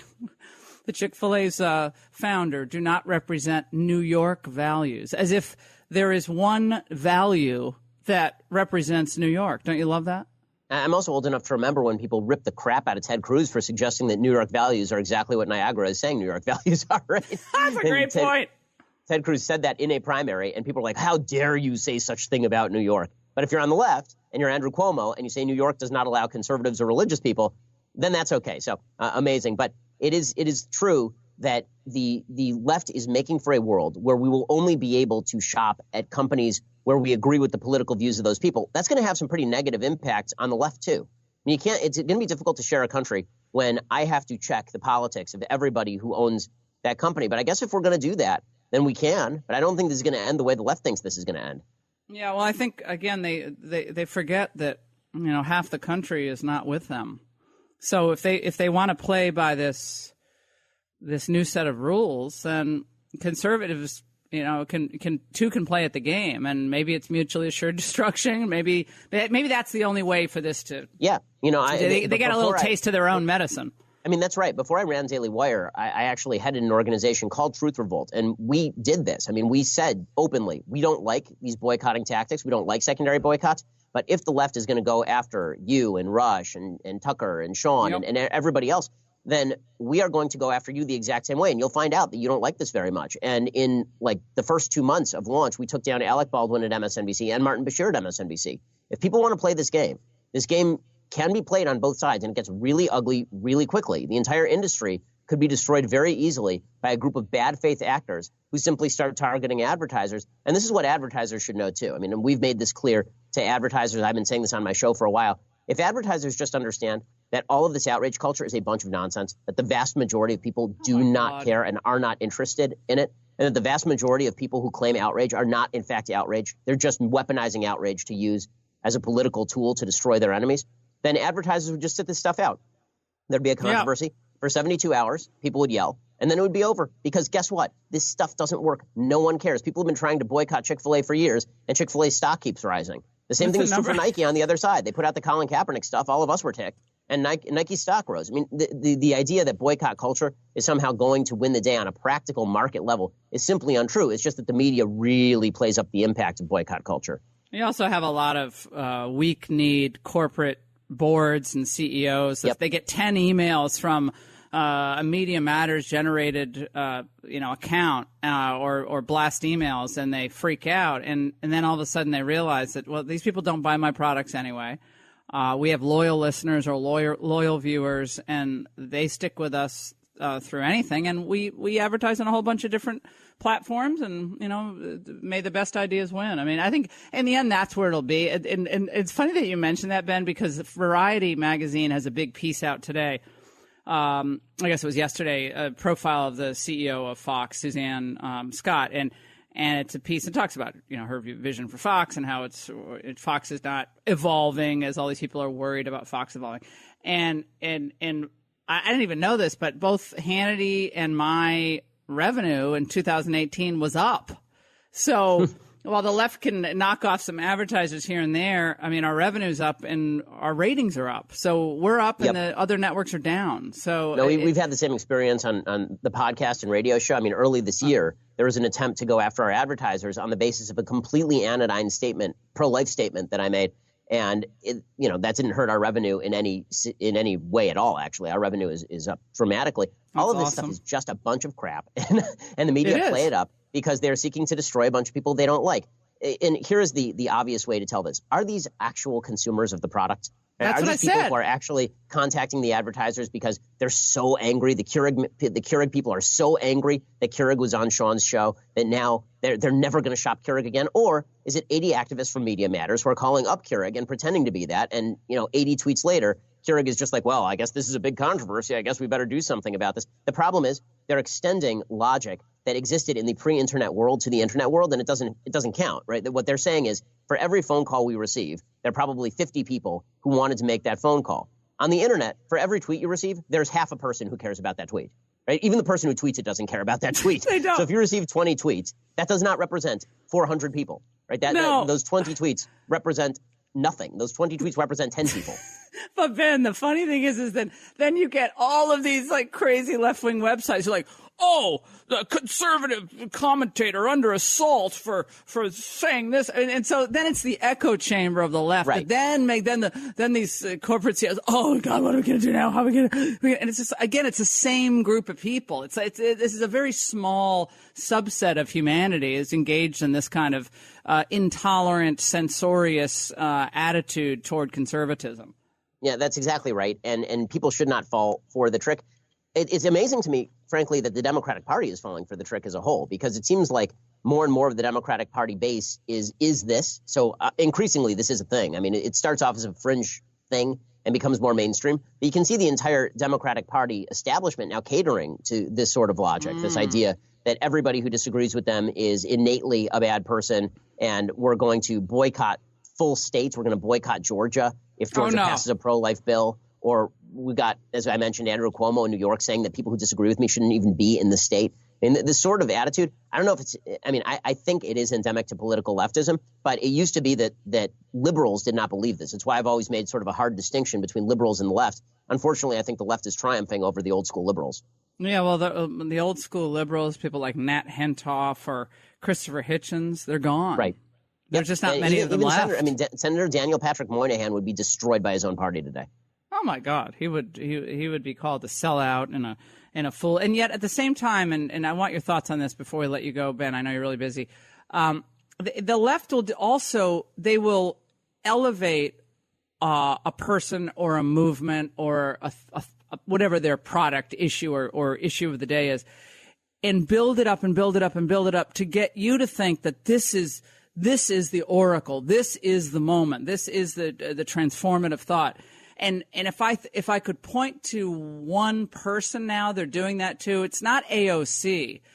It's the Notre Dame mayor, Pete Buttigieg, who's running for president. Yeah. So it's he who is now the new Barack Obama. It's not Beto. It might have been him for a minute, but I'm looking at this Notre Dame mayor as the next big push for the left. Do you agree? Yeah, I do think that is true. And honestly, I find him more appealing just as a human being than most of the people who are on that Democratic stage. I mean, this is somebody who has said he'll eat at Chick-fil-A, which automatically makes him more sane than nearly all of the Democratic Party. So that the fact is that Buttigieg is wildly left on all of these issues, but he is presenting as somebody who is not angry and somebody who doesn't hate the country, which is different from a lot of the other Democratic Party candidates. Yeah, that was Obama, though, except for when you look back at his, college. I mean, but Obama presented that way, too. I mean, in 2008, kind of a traditional dad. He shifted between 2008 and 2012. I think in a lot of ways, 2012 sort of broke the country. I think that when Obama decided that instead of running on his big unity platform in 2008, that he was going to break everybody down into categories and then create a new conglomeration of interest groups to create a majority, that really hurt the country in a lot of serious ways. in many ways, I think that the Obama presidency was such a blown opportunity for him and for the country, not just because he was politically left, but because he chose to polarize where he could have unified. And that was not the fault of the right. That was Barack Obama's fault. What do you see in this upcoming election? How are you seeing this play out? I mean, it's impossible, I guess, at this point, but. Yeah, I lost too much money betting on the last election to actually. I will freely admit I lost a goodly amount of money. I figured if this thing's going to go badly, then I may as well make some money off it. So it went well that night, and I lost money. So I would prefer that. But in any case, what do I see? What I see is in 2018, the polls showed that the Democrats lost their entire advantage in 2018 when the public focus was on them. When the public focus went back on Trump, then Republicans got skunked. So I have been suggesting for a long time that President Trump's best strategy in 2020 is simply to stand there like Donald Sutherland in Invasion of the Body Snatchers in shock and horror and point at the Democrats. Just literally just stand there and point. Because if people look at the insanity on the other side of the aisle, can you imagine voting affirmatively for Bernie Sanders? I mean, I don't think a lot of people living in suburbia can. I think there are a lot of people who can think of voting against Trump. Democratic turnout will be high, but I think that in places like Michigan or Pennsylvania, even places like Wisconsin, Trump continues to run extremely competitive in these places by polling data. And if the Democrats run somebody who is radical and extreme, and Trump just stands there and points at their radicalism and, again, shows an ounce of discipline, then I think that he has a better than 50-50 shot of being reelected. Again, there's only been one president in the last 40 years who's really only served one term in the absence of a third-party candidate, and that's Jimmy Carter. So it's kind of hard to lose re-election, especially when the economy is good. The only way that happens is if Trump makes his personality the key issue in 2020. And he can do that, right? I mean, he really has to go away and stop tweeting quite as much and be disciplined about. Listen, I know the stuff that his base is revved up about. His base is still going to be revved up about all of that in 2020 if he tweets a little bit less and alienates suburban women a little bit less and lets the Democrats do what they do, which is make fools of themselves. Yeah, you got to get those women. You got to get a lot of those women back. And I think that, the women don't want their boys to be subjected to the Me Too madness and unfairly accused, and they want their kids to be able to make a decent living. And I mean, the Democrats have just given up on the idea of raising your standard of living. I mean, that's just out the window now. Yep, that's exactly right. And also, the Democrats have forgotten that, women do care, suburban women particularly care about crime rates. They care about strong policing, which President Trump is very strong on. They still care about a growing economy. And they're not all in favor of higher taxes. By moving to the woke left, I don't know who the Democrats think they're appealing to, other than they keep doubling down on the 2012 Obama coalition instead of the 2008 Obama coalition, which is fascinating, right? It's indicative of something deeper. And in 2008, Obama ran as we're not red states, we're not blue states, we're the United States, we're all part of the same people. In 2012, he said, you know what? This whole kind of white base that voted for me in 2008, I'm not sure they're going to vote for me again. So I'm just going to double down on a lot of the intersectional politics. I'm going to send Joe Biden out there to claim that Mitt Romney wants to put black people back in chains. Mitt Romney, the most boring person in the history of mankind, and also one of the nicest people to run for public office just on a personal level. That guy wants to re-enslave black people. And that's where they decided to go. And I think that the Democrats were so invested in this narrative that they were never going to lose an election again, that it's haunted their politics ever since. They think that Hillary Clinton was going to be able to use that same coalition to win, and then she didn't. And instead of them saying, oh, well, maybe we should go back to, Obama 2008 or Bill Clinton 1996, instead they keep going back to, let's do Obama 2012 all over again, because that was the triumphant, we got to put our boots on their throats moment. They don't understand. Obama was an actual statistical outlier. And Hillary was not the statistical outlier. Obama was the statistical outlier in terms of performance among subgroups. Well, and I think, again, what we think today about the election a year from now, when we have Ben back on, well, it'll be fascinating to see how this field is shaking out, because it's going to get ugly. I mean, they're kind of kind and sweet and nice to each other now, but it gets ugly. That's just the nature of it. And they're already taking out poor Uncle Joe just because he grabs women by the shoulders. I mean, I guess that you can't do that anymore, Ben. You can't smell a woman's hair. I mean, it is amazing to watch the standards change. I mean, that's been amusing. I mean, because I'm older than 6 months old, I'm old enough to remember when you weren't allowed to use women who are not the accuser as proof that a man was decent, as Brett Kavanaugh. And I'm old enough to remember when we had to believe all women, which was true for Brett Kavanaugh, except for the women we ignored. And now we have to not believe all women if they hurt Joe Biden, And also, we're going to just randomly change the standard where neither of these women is accusing him of actual sexual impropriety. Now it's, he made me feel uncomfortable because he's huggy. Yeah, Joe Biden has no boundaries. Like, this has been true for Joe Biden forever. His whole life. Why are we pretending that Joe Biden is something that he is not? I do love the transformation of Joe Biden into elder statesman. I mean, the guy he's had logorrhea his entire career. And this is a man who in 2008 said that Barack Obama was the first mainstream black candidate because he was clean and articulate. And we're pretending like he's unbelievably smooth and knows his points. I think the best day for Joe Biden in this election cycle is the day he declares, and the worst day is every day after that. Oh, no, it's going to be so much fun. He definitely is going to run. So this is going to be great. And then we find out that these women who are accusing him are all one's, supporting Sanders, and the other's quote from the Hartford Courant is, well, if he really supports women, he should step aside and let a woman be the nominee. Okay, now we know what it's all about. So we found the Kirsten Gillibrand supporter, guys. There she exactly. Thanks, guys. Ben, we love listening to your podcast on iHeartRadio. It's so awesome. We really, really love it. And I'm so glad so many young people across the country are having fun and laughing. I think you're right. We got to laugh, make people realize that if you're entertained, laugh, and you can use the power of ridicule and learn something, that's a good day. Absolutely. Well, there's a lot of fun to be had even as we watch the country descend into madness. So, if you can't laugh at it, what can you do? Ben, congrats on the book. It's still up on our Facebook page. We're just so happy for you. Come back soon, okay? Sounds great. Thanks so much, Laura.